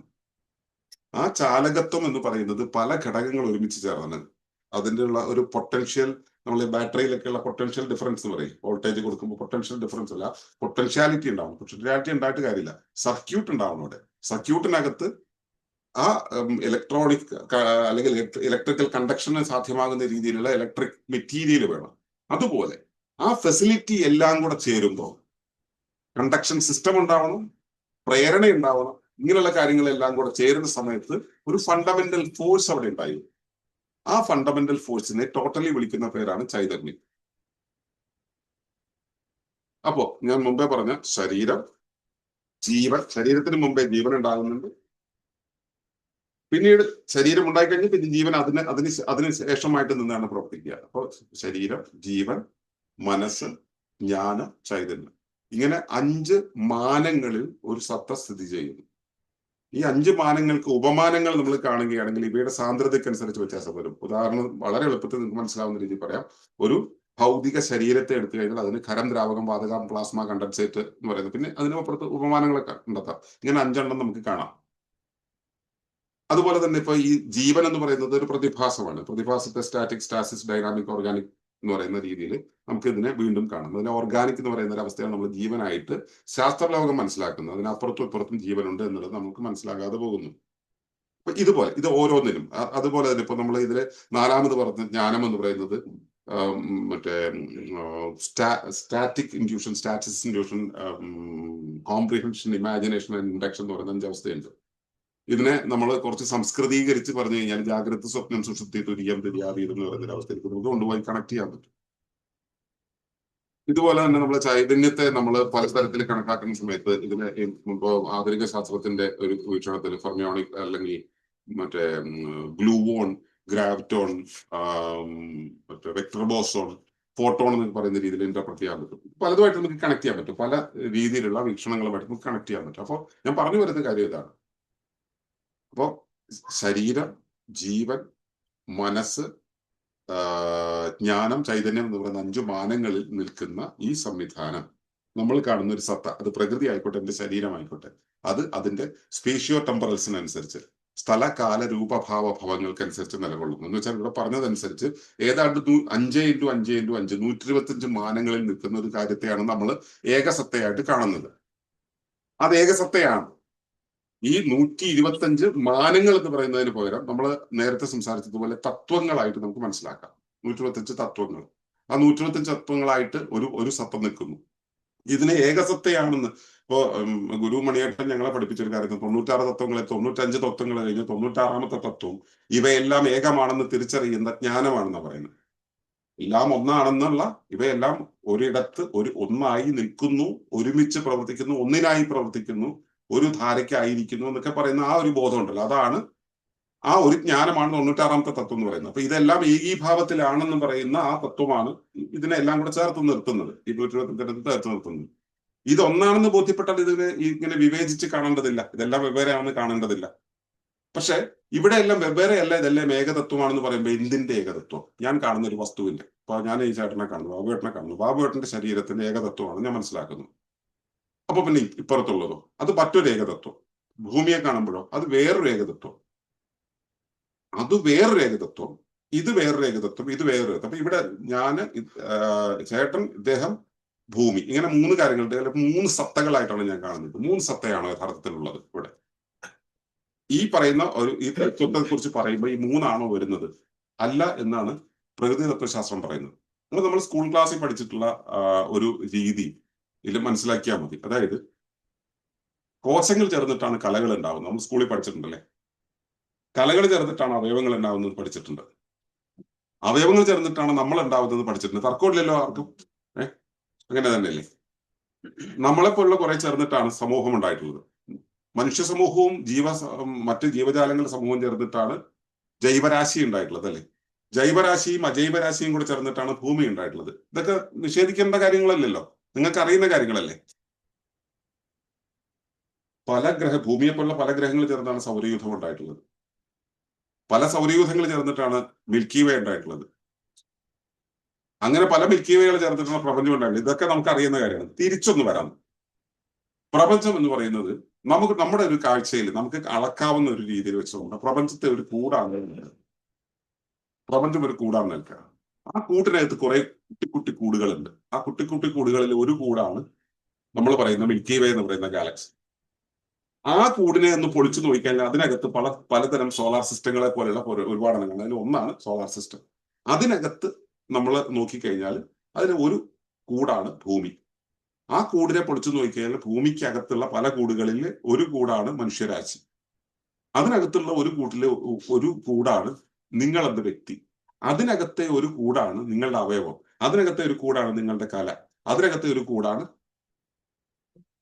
നിങ്ങളുടെ കോശം. അതിനകത്തെ ഒരു കൂടാണ് ഒരു കൂടാണ് അതിനകത്തെ ദ്രവങ്ങൾ, കോശാന്തര ദ്രവങ്ങൾ, അല്ലെങ്കിൽ അതിനുശേഷമുള്ള തന്മാത്രകൾ, അതിനുശേഷം അണുക്കൾ, അതിനുശേഷം ക്വാക്ക്, അതിനുശേഷം പിന്നെയും പോകുന്നു. അത് പക്ഷെ നമുക്കിപ്പോ പറഞ്ഞു കഴിഞ്ഞാൽ പെട്ടെന്ന് പിടികിട്ടില്ല. അതുകൊണ്ട് ഞാൻ അതിലേക്ക് പോകുന്നില്ല തൽക്കാലം. നമ്മളതിവിടെ അത് വേറൊരു ആംഗിളിൽ ഇവിടെ നമ്മൾ ചർച്ച ചെയ്തിട്ടുള്ള കാര്യമാണ്. അപ്പോ ഈ കൂടുകൾക്കകത്ത് കൂടുകളായിട്ട് നിൽക്കുന്ന ഈ ഒരു സംവിധാനം എന്നത് നമ്മൾ സ്കൂൾ ക്ലാസ്സുകളിൽ പഠിച്ചു എന്നുള്ളത് കൊണ്ട് നമുക്ക് മനസ്സിലായ ഒരു രൂപത്തില് തന്നെയാണതുള്ളത്. പക്ഷെ അതിനെ നമ്മൾ പുതിയൊരു ആംഗിളിൽ മനസ്സിലാക്കിയാൽ നമ്മുടെ ഒരു സ്ട്രക്ചർ നമുക്ക് വരും. നമ്മളിതിനെ മൊത്തത്തില് നമുക്ക് നമ്മളിപ്പോ മറ്റേ ബ്രഹ്മാണ്ടവും പിണ്ടാണ്ടവും എന്നൊക്കെ പറയുന്ന രീതിയിൽ നമ്മൾ അതിനെ മനസ്സിലാക്കുന്നു. പറയുമ്പോൾ താത്വികമായിട്ട് പറയുമ്പോൾ ഓക്കെയാണ്. പക്ഷെ എത്ര പേർക്ക് ഇത് മനസ്സിലാവുന്ന ഒരു കാര്യമാണ്. ബ്രഹ്മാണ്ടവും പിണ്ടാണ്ടവും എന്ന് പറയുന്ന ഒരു അവസ്ഥയെ ശരിയാവിധം മെറ്റീരിയലി മനസ്സിലാക്കാൻ നമ്മുടെ ഇപ്പോഴുള്ള കോൺഷ്യസ്നെസ് വെച്ച് മനസ്സിലാക്കാൻ എത്ര പേർക്ക് പറ്റുന്നുണ്ട്? അതൊരാശയം, തത്വം എന്നുള്ള രീതി മനസ്സിലാക്കുന്നത്. ഈ രീതിയിലാണെങ്കിൽ നിങ്ങൾക്ക് നിഷേധിക്കാൻ പറ്റും. നിങ്ങളുടെ അകത്തുള്ളതാണ് അവയവം. അവയവങ്ങൾ ചേർന്നാണ് നിങ്ങൾ. നിഷേധിക്കാൻ പറ്റില്ലല്ലോ. അവയവങ്ങൾ കലകൾ ചേർന്നിട്ടുള്ളതാണ്. കലകൾ ചേർന്നതാണ് അവയവം. നിഷേധിക്കാൻ പറ്റില്ല. നിങ്ങൾ ചേർന്നതാണ് നിങ്ങളുടെ സമാജം. നിങ്ങളുകൾ ചേർന്നിട്ടാണ് സമാജം. ഈ സമാജത്തെ നിങ്ങൾക്ക് നിഷേധിക്കാൻ പറ്റില്ല. അപ്പൊ നമുക്ക് നിഷേധിക്കാനാവാത്ത, നമുക്ക് വസ്തുതാപരമായി ശരിയായി നമ്മൾ അനുഭവിച്ചു കൊണ്ടിരിക്കുന്ന സത്യത്തിൽ നിന്നുകൊണ്ട് അതിന്റെ തത്വത്തെ ബോധ്യപ്പെടുക എന്നുള്ളതാണ് നമ്മൾ ഈ പറയുന്നത്. അപ്പോ ഇവയെല്ലാം തമ്മിൽ കണക്ട് ചെയ്ത് നിൽക്കുന്നു. എല്ലാം തമ്മിൽ കണക്ട് ചെയ്ത് ഏകധാരയായി, ഏക വ്യവസ്ഥയായി നിൽക്കുന്നു. ഇവ തമ്മിലുള്ള പരസ്പര ബന്ധത്തെയാണ് നമ്മൾ ഈ പറയുന്നത്.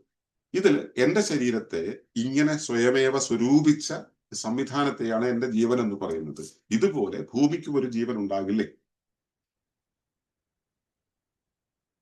ഭൂമിയെ ഈ വിധത്തിലാക്കിയ അതിന് ഒരു ജീവൻ ഉണ്ടാവില്ലേ? എന്റെ ജീവൻ എന്ന് പറയുന്നത് ആ ജീവന്റെ ഒരു ഭാഗമല്ലേ?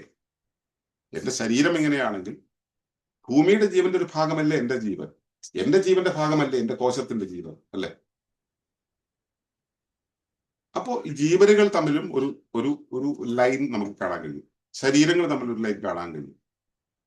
അപ്പൊ ഇങ്ങനെയുള്ള ഈ എൻകാപ്സുലേറ്റഡ് എന്ന് പറയും, കൂടുകൾക്കകത്ത് കൂടുകളാക്കി നിൽക്കുന്ന ഈ ഒരു വ്യവസ്ഥയിൽ നമ്മളെല്ലാം തമ്മിൽ പരസ്പര പൂരകമായ ഒരു ബന്ധത്തിലായിരിക്കും. എന്റെ ശരീരം എന്റെ കയ്യോട് ആവശ്യപ്പെടുന്നു. എന്റെ ശരീരത്തിന്റെ ആവശ്യത്തിന് വേണ്ടിയാണ് ഈ കൈ ഉണ്ടായിട്ടുള്ളത്. നിങ്ങൾക്ക് തർക്കമില്ലല്ലോ കാര്യത്തിന്. നിങ്ങളുടെ ശരീരത്തെ നിങ്ങളെ നടത്തണമെങ്കിൽ അതിന് നിങ്ങൾക്ക് ഒരു അംഗം ആവശ്യമാണ്. അതുകൊണ്ടാണ് നിങ്ങൾക്ക് കാലുണ്ടായിട്ടുള്ളത്. അല്ലാണ്ട് കാല് യാദൃശ്ചികമായി മറ്റേ ചിത്തവൃത്തിയുടെ ഭാഗമായിട്ടോ മനോവ്യാപനത്തിന്റെ പുറത്തോ ഉണ്ടായതല്ല. ധർമ്മം നടപ്പിലാക്കാൻ വേണ്ടി ശരീരത്തിന് ഉണ്ടായി കിട്ടിയ സംവിധാനമാണ് ഈ കാല് എന്ന് പറയുന്നത്. ഈ കാലിന്റെ അകത്തുള്ള ഘടകങ്ങൾ അതിന്റെ ആവശ്യത്തിന് വേണ്ടി ഉണ്ടായിട്ടുള്ളതാണ്. അപ്പോ എന്റെ ശരീരത്തിന്റെ ഒരു ആവശ്യം നിർവഹിക്കാൻ വേണ്ടി ഉണ്ടായ അവയവത്തോട് വേണമല്ലോ ആ കാര്യം നടപ്പിലാക്കാൻ ഞാൻ പറയേണ്ടത്. അപ്പൊ എന്റെ ശരീരം എന്റെ അവയവത്തോട് പറയുന്നു, എന്റെ കൈയോട് പറയുന്നു, പുറത്ത് ചൊറിച്ചിൽ വന്നു, ചൊറിയൂ എന്ന് പറയുന്നു.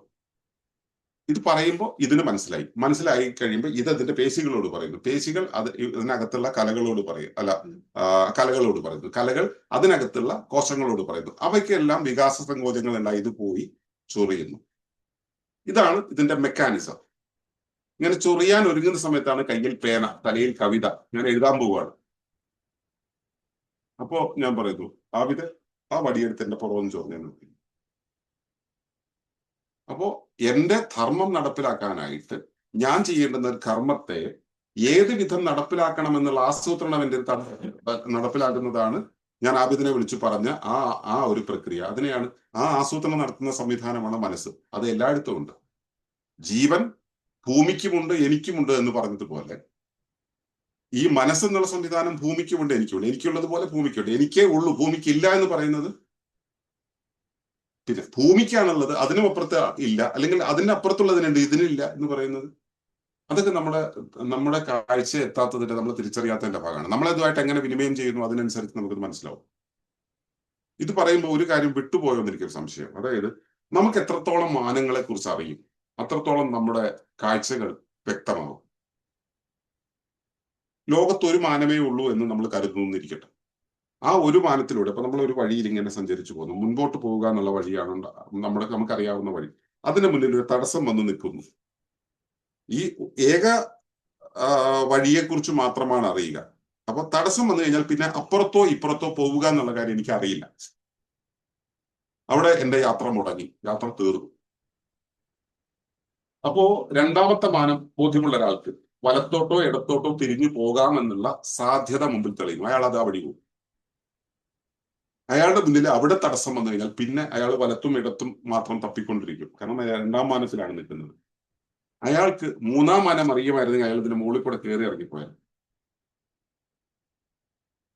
എത്രത്തോളം മാനങ്ങളുണ്ടോ അത്രത്തോളം നമ്മുടെ സാധ്യതകൾ കൂടുന്നു. എത്രത്തോളം മാനത്തെ നമ്മൾ അറിയുമോ അത്രത്തോളം സാധ്യതകൾ കൂടും. അതിനനുസരിച്ചോളം നമ്മുടെ ലോകം വിപുലപ്പെടുന്നു. മുറ്റത്ത് അക്ക് കളിക്കുന്ന കുട്ടികളെ കണ്ടിട്ടുണ്ടാവും, കളം വരച്ചിട്ട് അക്ക് കളിക്കുന്ന കുട്ടികളെ കണ്ടിട്ടുണ്ടാവും.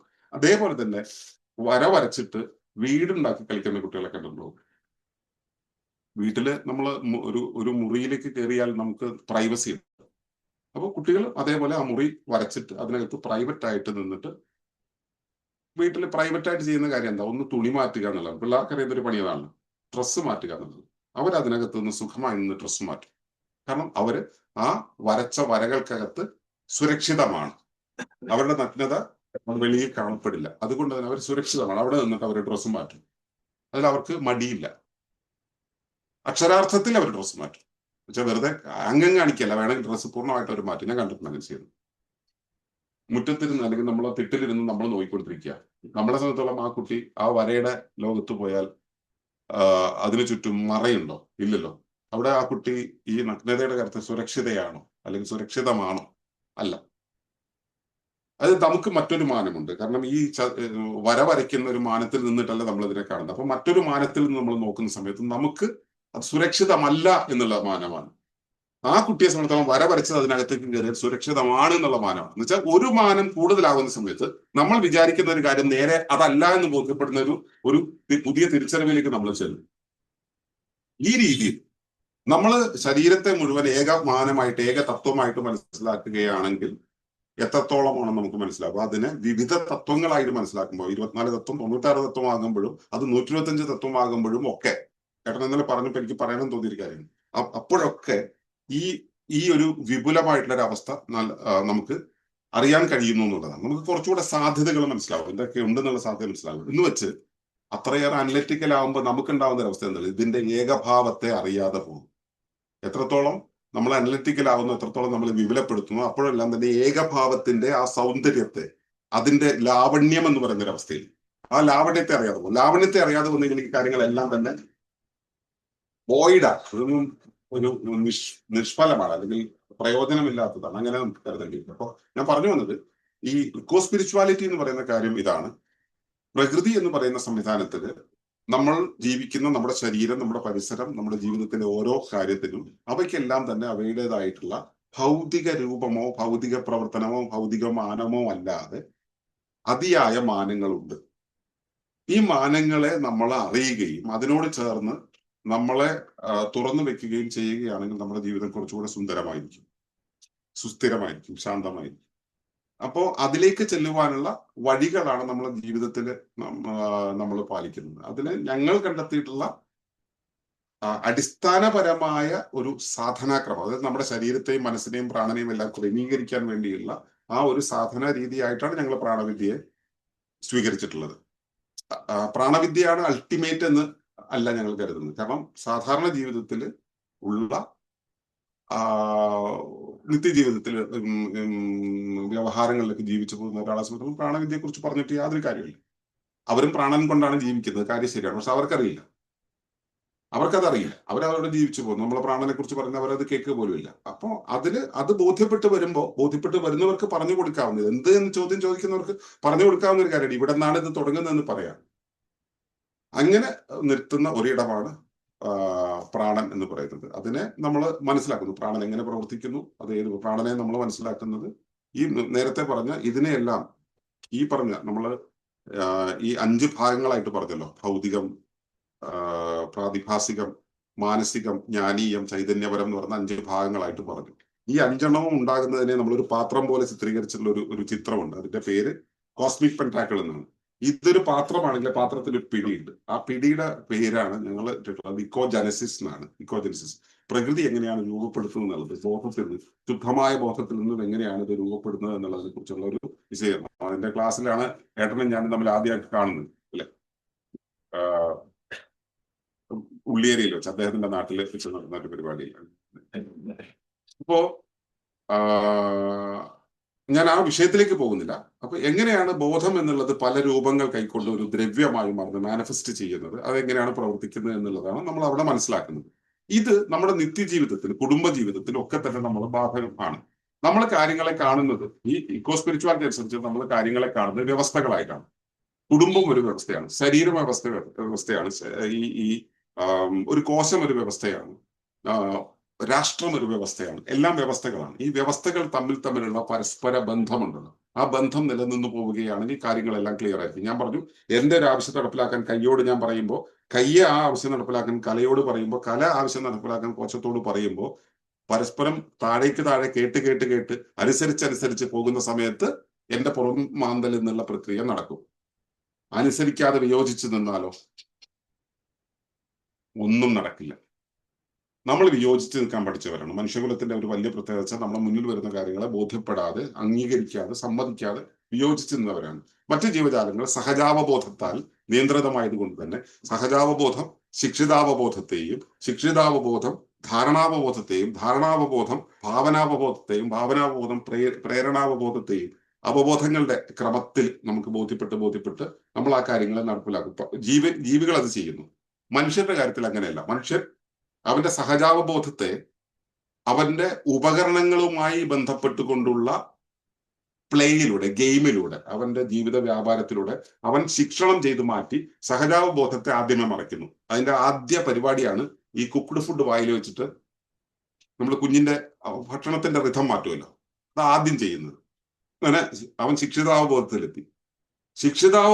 എത്തിക്കഴിയുമ്പോൾ കുട്ടി എന്താ ചെയ്യുക? ആ ഭക്ഷണം കഴിച്ചാലും കുട്ടി മുറ്റത്തിറങ്ങി മണ്ണുവാരി കളിക്കും, കിട്ടണടുത്ത് വായിടും, കിട്ടണടുത്ത് വലിഞ്ഞു കയറും. കുഞ്ഞ് വലിഞ്ഞു കയറുന്ന കണ്ടില്ല, കയറരുത് എന്നാണ് നമ്മൾ പറയുന്നത്. കുട്ടി അവിടെ അപ്പം അത് റെസ്ട്രിക്ഷൻ തുടങ്ങി ഇങ്ങനെയാണ് ജീവിക്കേണ്ടത്, നീ വിചാരിക്കുന്ന പോലെ, നിന്റെ ചോദനയ്ക്കനുസരിച്ചല്ല, നിന്റെ വാസനയ്ക്കനുസരിച്ചല്ല, നീ ജീവിക്കേണ്ടത് ഇങ്ങനെയായിരിക്കണം എന്ന നിഷ്കർഷ അവന്റെ തലയ്ക്ക് നമ്മൾ ഇട്ടുകൊടുക്കുന്നതോടുകൂടി അവന്റെ വിശ്വാസങ്ങളുടെ, ധാരണകളുടെ, കോംപ്രിഹെൻഷൻസിന്റെ ലോകത്തേക്ക് ചെന്ന് വീഴും. ഈ കോംപ്രിഹെൻഷൻ എന്നുള്ള ഒരു അവസ്ഥയിലൂടെ അവൻ ജീവിച്ചു പോയി 7-8 വയസ്സാകുമ്പോഴേക്കും അവന്റെ പാരഡൈം, ഉപബോധ ചിത്രം സെറ്റായിട്ടുണ്ടാവും. അതുമായിട്ട് അവൻ ജീവിച്ചു പോകുമ്പോൾ ഇങ്ങനെയല്ലല്ലോ വേണ്ടത് അവന് ചോദന തോന്നും. പക്ഷെ സമൂഹം ഇങ്ങനെയാണ് പറഞ്ഞിട്ടുള്ളത്. അപ്പോ ഇതിനെ അതിജീവിക്കാൻ, മറികടം ചാടാൻ എന്താ ചെയ്യേണ്ടതെന്നുള്ളത് ഇവന്റെ ഭാവനയിലൂടെ നിരൂപിക്കും. ഈ ഭാവന എങ്ങനെ വേണം എന്നുള്ളതിന്റെ പാറ്റേൺ യുക്തിവിചാരങ്ങളുടെ പല മോഡലുകൾ ഇവൻ ചെറുപ്പകാലത്ത് മാതാപിതാക്കളിൽ നിന്നും അയൽക്കാരിൽ നിന്നും കണ്ടുപിടിച്ചിട്ടുണ്ട്. ഇതെല്ലാം ഉപയോഗിക്കും. ഇതെല്ലാം കഴിഞ്ഞിട്ട് ഇങ്ങനെ പോകുന്ന കാലത്താണ് നമുക്ക് വേറൊരു കാര്യം കൂടെ കിട്ടുക, വിദ്യാഭ്യാസം കിട്ടുമ്പോൾ അവിടെ നിന്ന് കിട്ടുന്നത് പ്രേരിതമായിട്ടുള്ള ജ്ഞാനങ്ങളാണ്. പ്രേരിതജ്ഞാനം എന്ന് വെച്ചാൽ യാഥാർത്ഥ്യമായിട്ടൊരു ബന്ധമില്ല, അതിനെക്കുറിച്ചുള്ള സ്ഥിതി വിവരങ്ങൾ മാത്രം. സ്ഥിതി വിവരങ്ങൾ സ്കൂളുകളിൽ നിന്നും കിട്ടുന്നു. ഈ സ്ഥിതി വിവരങ്ങളാണ് സത്യം എന്ന് പറഞ്ഞ് ജീവിക്കുന്നവർ ഒരു കൂട്ടർ. അതല്ല, എന്റെ യുക്തിയിൽ ഉദിക്കുന്നതാണ് സത്യമെന്ന് കരുതി ജീവിക്കുന്ന വേറൊരു കൂട്ടർ. സ്ഥിതി വിവരമാണെന്ന് പറയുന്നവരാണ് ഏറ്റവും കൂടുതൽ. അത് കഴിഞ്ഞിട്ട് യുക്തിയുടെ മേഖലയിൽ ജീവിക്കുന്നവർ കുറച്ചു പേര്. അതിന്റെയും അകത്ത് കുറേയേറെ പേർ വിശ്വാസങ്ങളുടെ ലോകത്ത് ജീവിക്കുന്നു. അത് ഭക്തിവിശ്വാസികളും യുക്തിവിശ്വാസികളും സത്യവിശ്വാസികളും എല്ലാ വിശ്വാസികളും അതിനകത്ത് വരും. അതിൻ്റെയും ഉള്ളിലാണ് എന്റെ അവബോധം എന്നിൽ ഉണർത്തിത്തരുന്ന യാഥാർത്ഥ്യങ്ങളുമായിട്ട് ചേർത്തിണക്കുമ്പോഴാണ് ഞാനാവുന്നത് എന്ന് വിചാരിക്കുന്നത്. ഇതിനുമപ്പുറത്തേക്ക് പോകുന്നവരാണ് സഹജാവബോധത്തിൽ ഉണരുന്നതാണ് സത്യമെന്ന് ബോധ്യപ്പെടുന്നത്. സത്യബോധത്തെക്കുറിച്ചുള്ള ആ ഒരു കാഴ്ചയുണ്ടാവുന്നത് ഈ 5ാമത്തെ വിഭാഗത്തിൽ വരുന്നവരാണ്. ഈ 5 കാര്യങ്ങളും സുതാര്യമായി, ഈ 5 തലങ്ങളും സുതാര്യമായി നിലനിർത്താൻ കഴിയുന്ന ഒരുവന്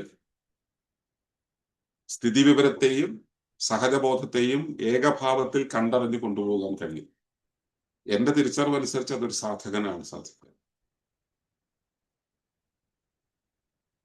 അവിടെ അടുത്ത പ്രശ്നം വരുന്നത് എല്ലാ സാധകന്മാർക്കും സാധിക്കുമെന്നുള്ള വിശ്വാസത്തിൽ ഞാൻ കുറേയേറെ ആളുകളെ ഒരുമിച്ച് കൂട്ടി ഒരു കമ്മ്യൂണിറ്റി ഉണ്ടാക്കി ആ കമ്മ്യൂണിറ്റി കൊണ്ട് ഈ സാധനയ്ക്ക് വേണ്ടി, ഈ സാധന അടക്കമുള്ള ഒരുപാട് ആക്ടിവിറ്റികൾക്ക് വേണ്ടി ഇറങ്ങി തിരിച്ചപ്പോൾ എനിക്ക് മനസ്സിലായി എത്തുന്നില്ല എന്ന്.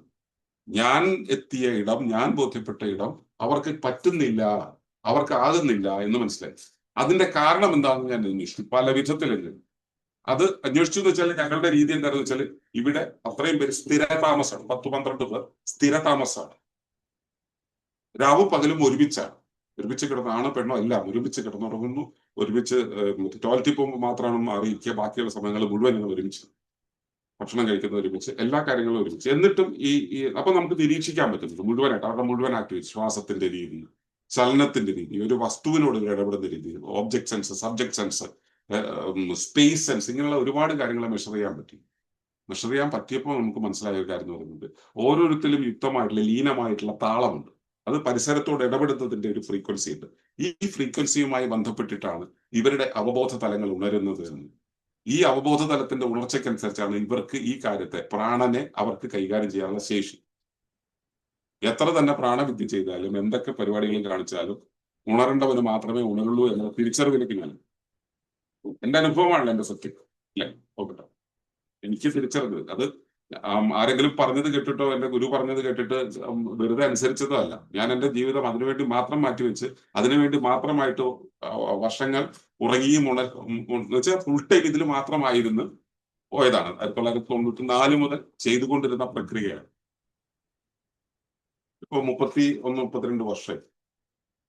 അതിലെനിക്ക് ഉണ്ടായ ഉത്തമ ബോധ്യത്തിൽ നിന്നാണ് ഇപ്പൊ ഈ സാധനയുടെ ഒരു തലത്തിൽ നിന്ന് ഞാനിത് പറയുന്നത്. അപ്പോ സാമാജികമായിട്ട് നമുക്ക് വേണ്ടത് എന്താണെന്ന് വെച്ച് കഴിഞ്ഞാൽ നമ്മുടെ സുസ്ഥിരതയ്ക്ക് വേണമെന്നുണ്ടെങ്കിൽ നമ്മൾ നമ്മുടെ ഉപരിവ്യവസ്ഥയുമായി വെർട്ടിക്കൽ ആയിട്ടുള്ള ഒരു ബന്ധം നിലനിർത്തേണ്ടതുണ്ട്. ഉപരിവ്യവസ്ഥയായിട്ടുള്ള ബന്ധം എന്ന് പറയുന്നത് ഭൂമിയുമായിട്ടുള്ള, പ്രപഞ്ചവുമായിട്ടുള്ള ആ ബന്ധം വെച്ചാൽ അത് ഓരോ വ്യവസ്ഥാ തലങ്ങളിൽ കടന്നാണ് ഇതുമായിട്ടുള്ള ആ ഒരു സുതാര്യ ബന്ധം സൂക്ഷിക്കേണ്ടതുണ്ട്. ആ സുതാര്യ ബന്ധം സൂക്ഷിക്കാൻ നമ്മുടെ കയ്യിൽ കിട്ടിയ ഏറ്റവും നല്ല മാർഗമായിട്ട് ഞാൻ അറിഞ്ഞിട്ടുള്ളത് പ്രാണവിദ്യയാണ്.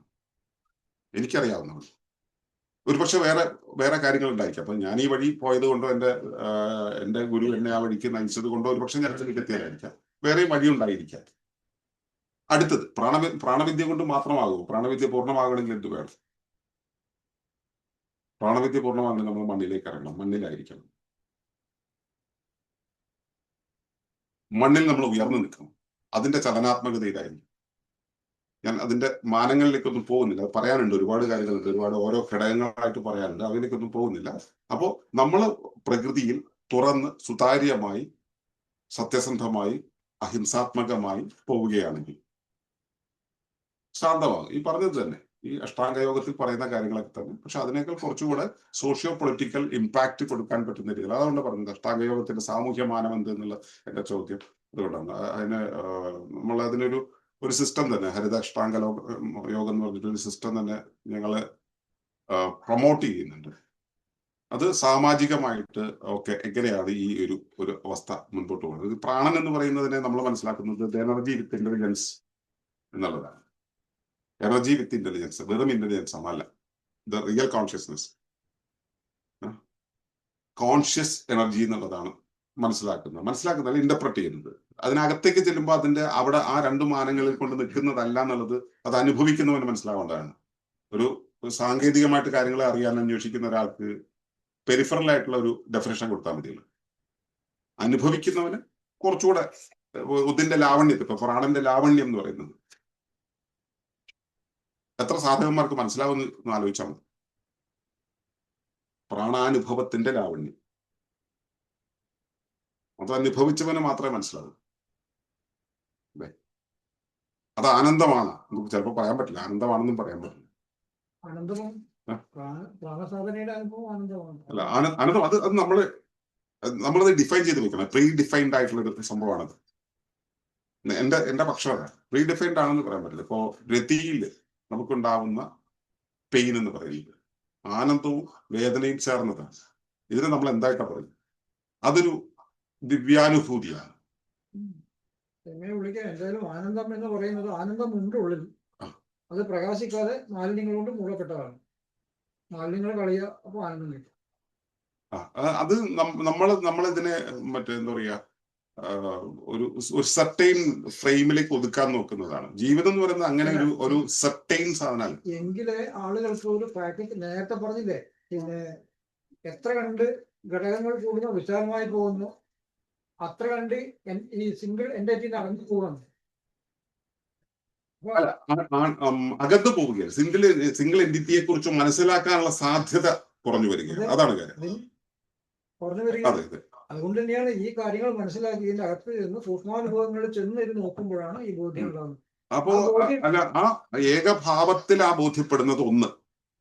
ബഹുമാനങ്ങളെ അറിയുന്ന സമയത്ത് നമുക്കുണ്ടാകാവുന്ന സാധ്യതകളെ കുറിച്ചുള്ള മാനം, അതൊന്ന് ആലോചിക്കും. അതായത് ഞാൻ പറഞ്ഞു, ഒരു മാനത്തിൽ പോയത്, 2 മാനത്തിൽ പോയത്, 3 മാനത്തിൽ പോയത്, അവരുടെ മുന്നിൽ തടസ്സങ്ങൾ മാറുകയാണ് കൂടുതൽ മാനങ്ങൾ അറിയുമ്പോൾ. ഇത് രണ്ടും കൂടെ സിൻക്രണൈസ് ആവുന്ന ഒരു അവസ്ഥ ഉണ്ടാവണമെന്നാണ് ഞാൻ കരുതുന്നത്. പറയാനുള്ളതാണ്, ഈ സൂക്ഷ്മതയിൽ ചെന്നിട്ട് ഏകമാനത്തിൽ ചെന്ന ഒരാൾ ശരിക്ക് നേരത്തെ സന്തോഷം ചോദിച്ചല്ലോ, ഈ ഭൂകൃഷ്ണ ഷെയർ ചെയ്തത് പറഞ്ഞില്ലേ, പുസ്തകത്തിന്റെ കാര്യങ്ങളാണല്ലോ. എനിക്ക് പറയാനുള്ളത്, ഈ പറഞ്ഞ കാര്യങ്ങൾ, ഇത്തരം കാര്യങ്ങൾ അനുഭവത്തിൽ പറയാൻ പാകമായ ഒരാളുണ്ടെങ്കിൽ അയാളെ കൊണ്ട് നിങ്ങൾക്ക് പറയിപ്പിക്കാൻ പറ്റും.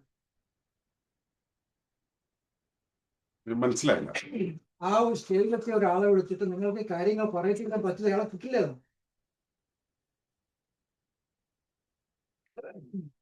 പറഞ്ഞ ആശയം എനിക്ക് മനസ്സിലായില്ല. ഇപ്പൊ ഈ പറഞ്ഞ സൂക്ഷ്മതലത്തിലുള്ള അനുഭവങ്ങൾ, സന്തോഷം പറഞ്ഞതുപോലെ അനുഭവങ്ങളായി പങ്കുവെക്കാൻ പറ്റിയ ആളുകളുണ്ട്. അല്ലെങ്കിൽ ഈ ഇരിക്കുന്ന ആളുകൾ ആരെങ്കിലും ഒക്കെ ആ തലത്തിലെത്തി ആ സ്റ്റേജിലേക്ക് ഒരാളെ നിങ്ങൾക്ക് ഇങ്ങനെ ഈ ഒരു ഇതിൽ വിളിച്ചിരുത്തിട്ട് അനുഭവം ഷെയർ ചെയ്യിപ്പിക്കാൻ പറ്റില്ല, അവരെ കിട്ടില്ല. മിസ്റ്ററി എന്ന് പറയുന്നത് ശരിക്കും അതാണ്. എന്തുകൊണ്ട്? പക്ഷെ ഈ പറഞ്ഞതൊക്കെ സ്വാഭാവികമായി നടക്കുന്ന കാര്യല്ലേ?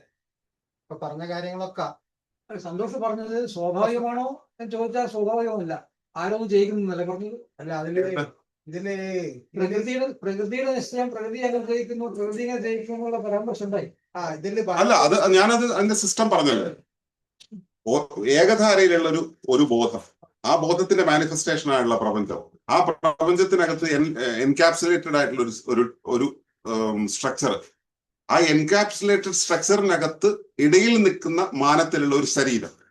ഈ ശരീരം വെച്ചിട്ട് ഞാൻ ആണ് ഇത് മുഴുവൻ മാനിഫെസ്റ്റ് ചെയ്ത് എന്ന് മനസ്സിലാക്കുന്നതിന് പകരം ഞാനാണ് ഇതിനെ മുഴുവൻ അറിയുന്നത് എന്ന് മനസ്സിലാക്കുന്നത്, വിറ്റ്നസ് എന്ന് മനസ്സിലാക്കുന്നത് ന്യായം. ഞാനാണ് ഇതിനെ മുഴുവൻ ക്രിയേറ്റ് ചെയ്തതെന്നല്ലല്ലോ നമ്മൾ ചിന്തിക്കേണ്ടത്. ക്രിയേറ്റ് ചെയ്തതോ നിയന്ത്രിക്കുന്നതോ എല്ലാമായിട്ടുള്ളത് അവിടെ. അതിനോട് അനുരണനം ചെയ്യാനുള്ള എന്റെ ശേഷിയാണ് എന്റെ ബോധം, എന്റെ മനസ്സ്, എന്റെ ചിന്ത. അതുമായിട്ട് അനുരണനം ചെയ്യാനുള്ളത്. ഞാൻ പറയാ, അത് എന്ന് പറഞ്ഞ സാധനം എന്ത്? അതെന്ത് ചെയ്യുന്നു? ഞാൻ പറഞ്ഞല്ലോ, ഉപരി വ്യവസ്ഥ എന്ന് പറയുന്നത്. ആ ഉപരി വ്യവസ്ഥയ്ക്കകത്താണ് ഞാൻ. ഈ ഞാനെന്ന് പറയുന്നത്, ബ്രഹ്മം. ആ ഉപരി വ്യവസ്ഥ എന്ന് പറയുന്നത്, ഈ പറയുന്ന കാര്യങ്ങൾ ഇതെല്ലാം ശരിയാണ്. കുഴപ്പമെന്താന്ന് വെച്ച് കഴിഞ്ഞാൽ ബുദ്ധിക്കും യുക്തിക്കും മനസ്സിന് പോലും ഗോചരമല്ലാത്ത അവസ്ഥയെ കുറിച്ചാണ് നമ്മൾ ഈ പ്രതിപാദിക്കുന്നത്. ഇത് ഓൾറെഡി ശാസ്ത്രം ബോധ്യപ്പെട്ടതാണ്. അല്ല, ഇതില് പറഞ്ഞതാ. ഇതിപ്പോ പറഞ്ഞില്ലേ, ഇപ്പോ നിർദ്ദേശങ്ങൾ കൊടുക്കുന്നത് സെല്ലുകള് നമ്മളെ അവയവങ്ങൾക്ക് അല്ലെങ്കിൽ നിർദ്ദേശം കൊടുക്കുന്നുണ്ട്. അവയവങ്ങൾ നമ്മളെ ബാക്കി അവയവങ്ങൾ നിർദ്ദേശം കൊടുക്കുന്നത് അതിന് സെൽ മെസ്സേജിംഗ് ആയി പറഞ്ഞു. ഇത് വ്യവസ്ഥാപിതമാണ്, ശാസ്ത്രം കണ്ടുപിടിച്ച കാര്യം അല്ലല്ലേ? അത് കൂടാതെ ഇതിൽ ആനന്ദം എന്നുണ്ടാവുന്നത് സഹജമാണ് എന്നുള്ളതിന് കാരണം ആനന്ദമേഡ് എന്ന് പറഞ്ഞിരിക്കുന്ന ഒരു എൻസൈം തന്നെ കണ്ടുപിടിച്ചിട്ട് ഈ അടുത്ത കാലത്ത് ശാസ്ത്രജ്ഞന്മാർ. അത് ഈ ഡോപ്പോമിൻ അതല്ലാതെ അപ്പോ ഞാൻ പറഞ്ഞു വന്ന ഇതൊന്നും അല്ല. അപ്പോ ഇതൊക്കെ സഹജമാണൊക്കെ ഉണ്ട്. അല്ല, ഞാൻ തുടങ്ങിയത് അവിടെ നിന്നല്ല. എന്തുകൊണ്ട് ഇത് കേൾക്കാനും അംഗീകരിക്കാനും ആളെ കിട്ടുന്നില്ല? ആ ചോദ്യത്തിന് മറുപടി കണ്ടെത്താൻ ശ്രമിക്കുകയാണ് ഞാൻ. പക്ഷേ ഇതൊക്കെ തന്നെയാണ് നമ്മുടെ ഭാരതീയ ശാസ്ത്രം പറയുന്നത്. അല്ല ഞാൻ പറയുന്നത് രാമകൃഷ്ണദേവൻ പറയുന്ന ഒരു ഉദാഹരണം. അദ്ദേഹം എനിക്ക് പ്രമാണികരല്ലെങ്കിലും ഈ പാരന്റിക്സ് ഉണ്ടല്ലോ, നമ്മള് കുടത്തിൽ വെള്ളം എടുക്കാൻ പോകുമ്പോ വെള്ളത്തിൽ നോക്കി നിറയുന്നവരെ ഭും ഭും ഭും എന്ന് ഒച്ച കേൾക്കാം, നിറഞ്ഞ കൊണ്ടില്ല. ഇതാണ് പ്രകൃതി. പ്രകൃതി രഹസ്യം വിട്ടു തരണമെങ്കിൽ വലിയ ബുദ്ധിമുട്ടാണ്. രഹസ്യം വിട്ടു കിട്ടാനോ പ്രകൃതിയെ മാറി പിന്നെ അവരൊന്നും മിണ്ടാറില്ല. അത് അതുമായിട്ട് താതാത്മ്യായി അനുസന്ധാനായി. അല്ലെ, അതുകൊണ്ടാണ് ഏട്ടനും സംസാരിക്കണം ഞാനും സംസാരിക്കുന്നത്. അതെ, ആ ബും ആണത്. പക്ഷെ വേറെ കാര്യമുണ്ട്, ഇത് നമ്മുടെ നിയോഗമായിട്ട് വരുമ്പോ, പറയേണ്ടത് നിയോഗമായിട്ട് വരുമ്പോ പറഞ്ഞു തന്നെ തീരണം. അല്ല, നിയോഗം എന്ന് പറയുമ്പോ അതിന്റെ പിന്നിൽ ഒരു കർത്താവുണ്ട്. ഉണ്ട്. ആരാണ്? അത് ഉപരി വ്യവസ്ഥയാണ്. അല്ല, അത് വളരെ ക്ലിയർ ആണ്. ഞാൻ പറഞ്ഞത് വളരെ ക്ലിയർ ആണ്. അതായത് മറ്റൊന്നുമില്ല എന്ന് നിങ്ങളുടെ വിശ്വാസത്തിൽ നിന്നാണ് നിങ്ങൾ പറയുന്നത്. ഞാൻ പറയുന്നില്ല, അത് നിങ്ങളെങ്ങനെ ഉപരി വ്യവസ്ഥ എന്ന് പറയുന്നത്. അതെ, ഞാൻ പറഞ്ഞു ഉപരിവ്യവസ്ഥ എന്ന് വിളിക്കുന്ന സാധനം എന്താണ് എന്ന് ഞാൻ വിശദീകരിച്ചു. ഇത്ര നേരം കൊണ്ട് ഞാൻ വിശദീകരിച്ചു. കൂടുകൾക്കകത്ത് കൂടുകളായി നിൽക്കുന്നതിനകത്ത് ഒരു തലമാണ് ഞാൻ. ആ എന്റെ തലത്തിൽ നിന്നും എന്റെ കൂടായിരിക്കുന്നത് എന്തോ അതാണ് എന്റെ ഉപരിവ്യവസ്ഥ. അതിനു മുകളിലുള്ളത് അതിന്റെ ഉപരിവ്യവസ്ഥ, അതിനു മുകളിലുള്ള അതിന്റെ ഉപരിവ്യവസ്ഥ. ഞാൻ ഇപ്പൊ എന്റെ കൈ എന്ന് പറയുന്നത് എന്റെ ശരീരത്തിന്റെ, ഞാനത് കൃത്യമായിട്ട് വിശദീകരിക്കുകയും കുറിച്ചത്, എന്റെ ശരീരത്തിന്റെ ആവശ്യത്തിന് വേണ്ടിയാണ് കൈ ഉണ്ടായിട്ടുള്ളത്. അല്ലാതെ കൈയുടെ ആവശ്യത്തിന് വേണ്ടി കൈ മാനിഫെസ്റ്റ് ചെയ്തതല്ല എന്റെ ശരീരം. എന്റെ ശരീരത്തിന്റെ ആവശ്യത്തിന് വേണ്ടി മാനിഫെസ്റ്റ് ചെയ്യപ്പെട്ടിട്ടുള്ളതാണ് കൈ. അതാണ് തിയറി ഓഫ് ഇവല്യൂഷൻ. അതുകൊണ്ട് തിയറി ഓഫ് ഇവല്യൂഷൻ അതാണ്. ഓരോ സാഹചര്യത്തിനനുസരിച്ചിട്ട് ജീവികളിൽ വരുന്ന മാറ്റത്തെയാണ് പരിണാമ സിദ്ധാന്തം എന്ന് പറയുന്നത്. ആയിക്കോട്ടെ, അല്ല അതുകൊണ്ട് ഞാൻ ഈ പറഞ്ഞതല്ലാതാവും. ശരീരത്തിന് നിലനിൽക്കുന്ന കാര്യം, ശരീരത്തെ സംരക്ഷിക്കാൻ വേണ്ടി കൈയും കാലും ഉണ്ടായത് എവല്യൂഷൻ തിയറിയുടെ ഭാഗമാണ്. ആകട്ടെ, അല്ല അതുകൊണ്ട് എന്താണെന്ന് സന്തോഷ് പറഞ്ഞതും പ്രമോദ് പറയുന്നതും തമ്മിലുള്ള എന്താ വ്യത്യാസം എന്നുള്ളതാണ് ഞാൻ പറയുന്നത്. ഈ നെസ്റ്റഡ് ഹൈറാർക്കി എന്നുള്ള സാധനത്തിനകത്തുള്ള സാധനത്തെയാണ് ഈ ഉപരിവ്യവസ്ഥ എന്ന് പറഞ്ഞത്. ഉപരിവ്യവസ്ഥയാണ് അത് എന്ന് പറഞ്ഞത്. അതിന്റെ ആവശ്യത്തിന് വേണ്ടിയാണ് ഞാൻ, അതിന്റെ ധർമ്മം നിർവഹിക്കാൻ വേണ്ടിയാണ് ഞാൻ എന്നതാണ് ഞാൻ പറയുന്നത്. അല്ലാണ്ട് എന്റെ ആവശ്യത്തിന് വേണ്ടി ഈ ഉപരിയുടെ പ്രശ്നം എനിക്ക് വരുന്ന ഞാൻ കാര്യം തോന്നുന്നു പറയട്ടെ. സ്വാമി വിവേകാനന്ദന്റെ കഥ പറയുന്നുണ്ട്. ഒരു സ്കൂളിൽ വെച്ചിട്ട് ഭൂമിശാസ്ത്രം പഠിപ്പിക്കുമ്പോൾ ടീച്ചർ കുട്ടിയോട് ചോദിച്ചോളൂ, എന്തുകൊണ്ടാണ് ഈ ഭൂമി താഴേക്ക് വീഴാത്തത്? അതിന് കുട്ടി ചോദിച്ച ചോദ്യമുണ്ട്, മാഡം ഈ മേലെ എവിടെയാണ് കീഴെവിടെയാണ് എനിക്ക് മനസ്സിലാവുന്നില്ല.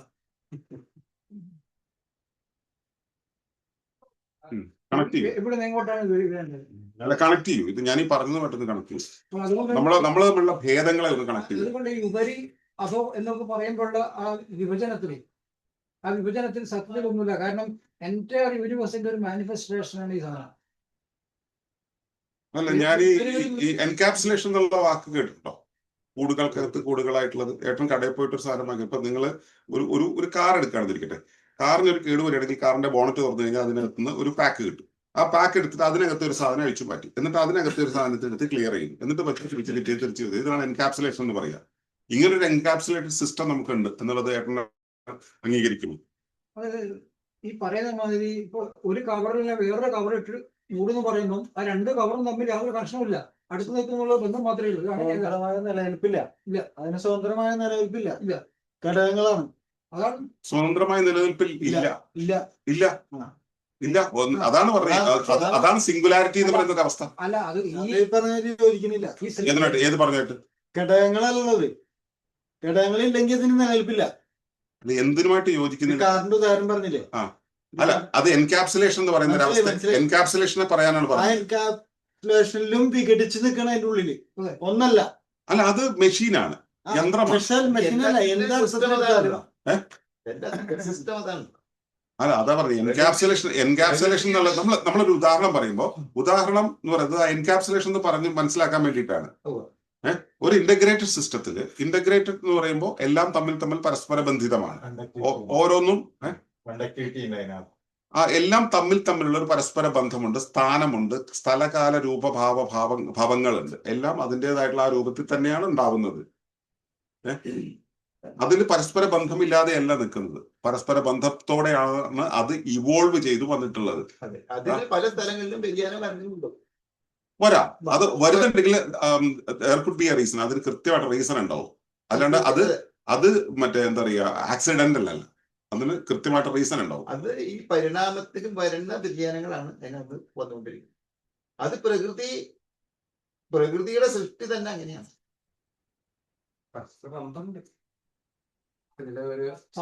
അല്ല എനിക്ക് ഇത് പറഞ്ഞു വരുമ്പോ എല്ലാം കണക്റ്റഡ് ആണ്. അല്ല ഇത് പറഞ്ഞു വരുമ്പോ ഭേദങ്ങൾ പറയുകയാണെങ്കിൽ ബാക്കിയുള്ളതൊക്കെ ഒന്നില്ല. കണക്ഷൻ എങ്ങനെയാ പറയുന്നത്? അല്ല ഭേദങ്ങൾ പറയുകയാണെങ്കിൽ ഇന്ന കാര്യങ്ങൾ കൊണ്ട് ഭേദമാണ് എന്ന് പറയുന്നത് എനിക്ക് മനസ്സിലാവും. പക്ഷെ ഇത് പറയുന്നത് ഇപ്പൊ ഞാൻ പറയുന്ന എൻകാപ്സുലേറ്റഡ് ഹൈറാർക്കിയിലെ ആ ഹയർ സിസ്റ്റം എന്ന് പറയുന്നത് എന്തിനെയാണ് പറഞ്ഞത് എന്ന് ഞാൻ പറഞ്ഞു. ഇതിന് തൊട്ടു മുന്നിലുള്ള എൻകാപ്സുലേറ്റഡ് സ്റ്റേറ്റിനെയാണ് പറഞ്ഞത്.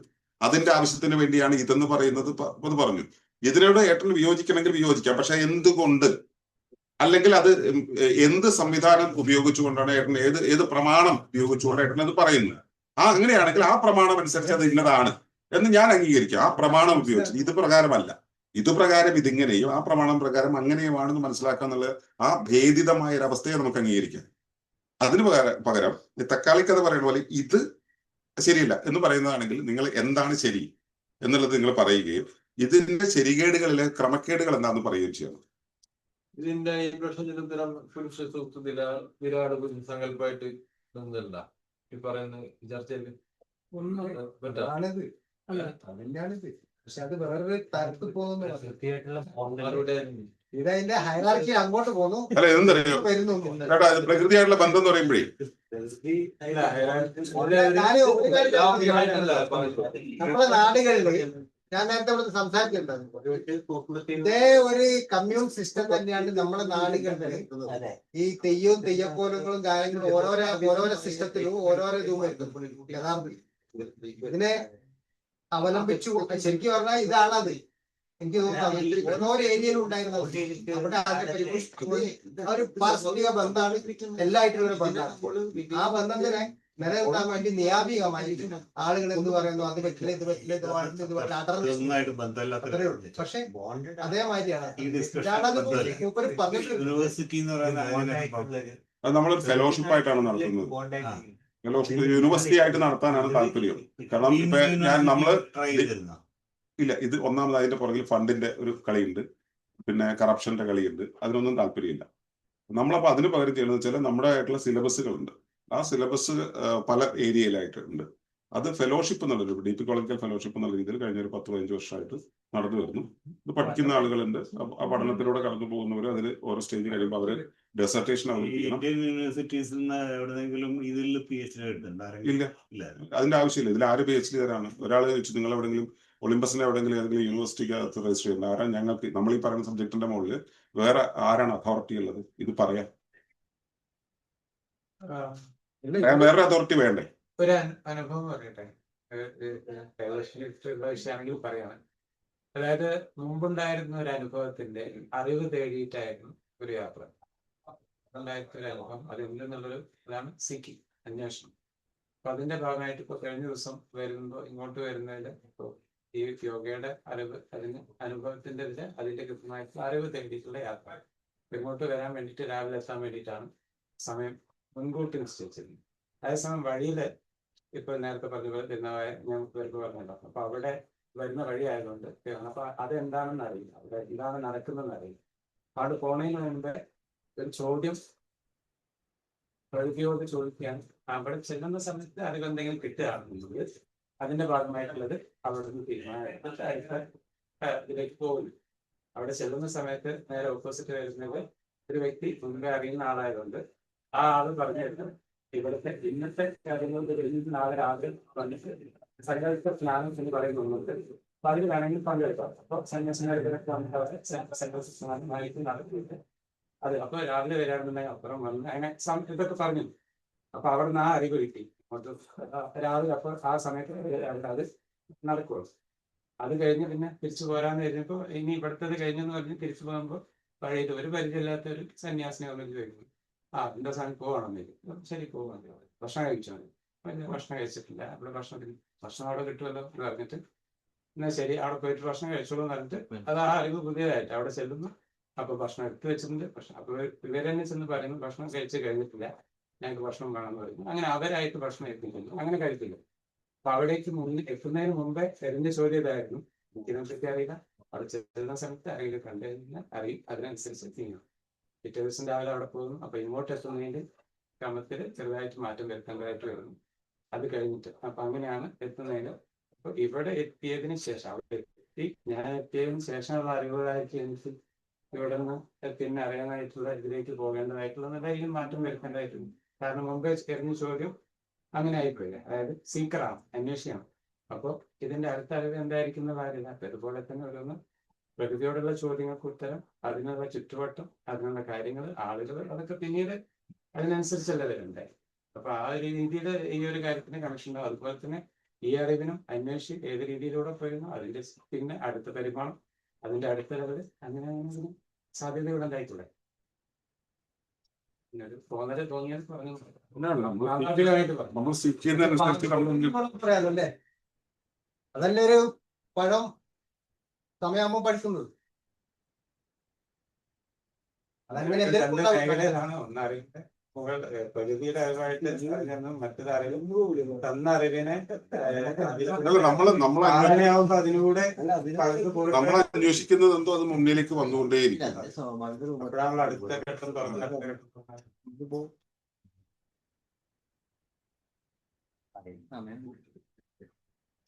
എനർജി ലെവലിലുള്ള അന്വേഷണത്തിന് രണ്ടു എനർജി അന്വേഷിക്കാം. അപ്പൊ ഞാനത് പറഞ്ഞു അവസാനിപ്പിക്കാം. അപ്പൊ നമ്മള് ഉദ്ദേശിക്കുന്ന ഒരു കാര്യം എന്ന് പറഞ്ഞാൽ ഞങ്ങളൊരു ഇക്കോ വില്ലേജ് ഉണ്ടാക്കാനുള്ള ശ്രമമാണ്. ഇക്കോ വില്ലേജ് എന്നുള്ള ആശയം എന്താ വെച്ചാൽ സമ്പൂർണ്ണമായിട്ട് സ്വാശ്രയത്വത്തോടെ ജീവിക്കുന്ന, പ്രത്യേകിച്ചും ഒരു ഈ 2030 കഴിഞ്ഞ് വരുന്ന ഒരു വല്ലാത്തൊരു ലോകക്രമം വരുന്ന സമയത്ത്, അവിടെ അടുത്ത വലിയ ലോക്ക്ഡൌണുകളൊക്കെ വരുന്ന സമയത്ത് അതിനെ അതിജീവിക്കാനുള്ള ഒരു മാർഗം, ഒരു മാതൃക എന്നുള്ള രീതിയിലാണ് ഇക്കോ വില്ലേജ് ഉദ്ദേശിക്കുന്നത്. അതിന് പിന്നെ ഈ സാധകർക്ക്, അങ്ങനെയുള്ള ആളുകൾക്കൊക്കെ ഏറ്റവും ശുദ്ധമായി ജീവിക്കാൻ പറ്റുന്ന ഒരു പശ്ചാത്തലങ്ങൾ ഉണ്ടാക്കുക എന്നുള്ളത് കൂടെ അതിന്റെ ഒരു അജണ്ടയായിട്ടുണ്ട്. പക്ഷെ അത് പബ്ലിക്കായിട്ട് പറയാൻ പറ്റുന്ന ഒരു കാര്യമല്ല.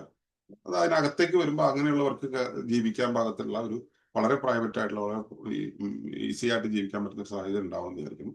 അപ്പൊ ഇത് ഒരു നമ്മുടെ മാത്രം ഒരു മാതൃകയായിട്ടുള്ള, ലോകത്തിന്റെ പല ഭാഗത്തും ഉണ്ടാകണം എന്നുള്ളത് കൊണ്ട് തന്നെ ഇത് പല ഇടങ്ങളിലും ഇത് പ്രചരിപ്പിക്കാനുള്ള ശ്രമം എന്നുണ്ട്. അതിന്റെ ഭാഗമായിട്ട് ഈ ഫെലോഷിപ്പ്, കാരണം ഈ മേഖലയിൽ ഇത് സംസാരിക്കാൻ അറിയുന്ന വളരെ കുറച്ച് ആളുകളേ ഉള്ളൂ. അതിൽ ഇപ്പൊ അർണനായസിനെ പോലുള്ള ആളുകൾ, ജെയിംസ് ലവ്ലോക്കിനെ പോലുള്ള ആളുകളൊക്കെ വളരെ വിരളമായിട്ട് അവിടെ ഇവിടെയൊക്കെ ഓരോരുത്തർ.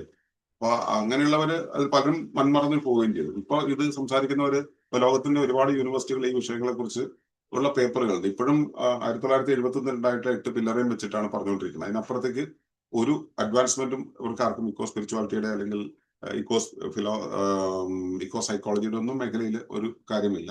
എൻവയോൺമെന്റൽ എത്തിക്സ് എന്ന് പറഞ്ഞാൽ ഇപ്പോഴും ആ പഴയ പൊളിറ്റിക്കൽ ഒരു ഐഡിയ ആയിട്ട് അങ്ങനെ നിൽക്കുന്നതാണ്.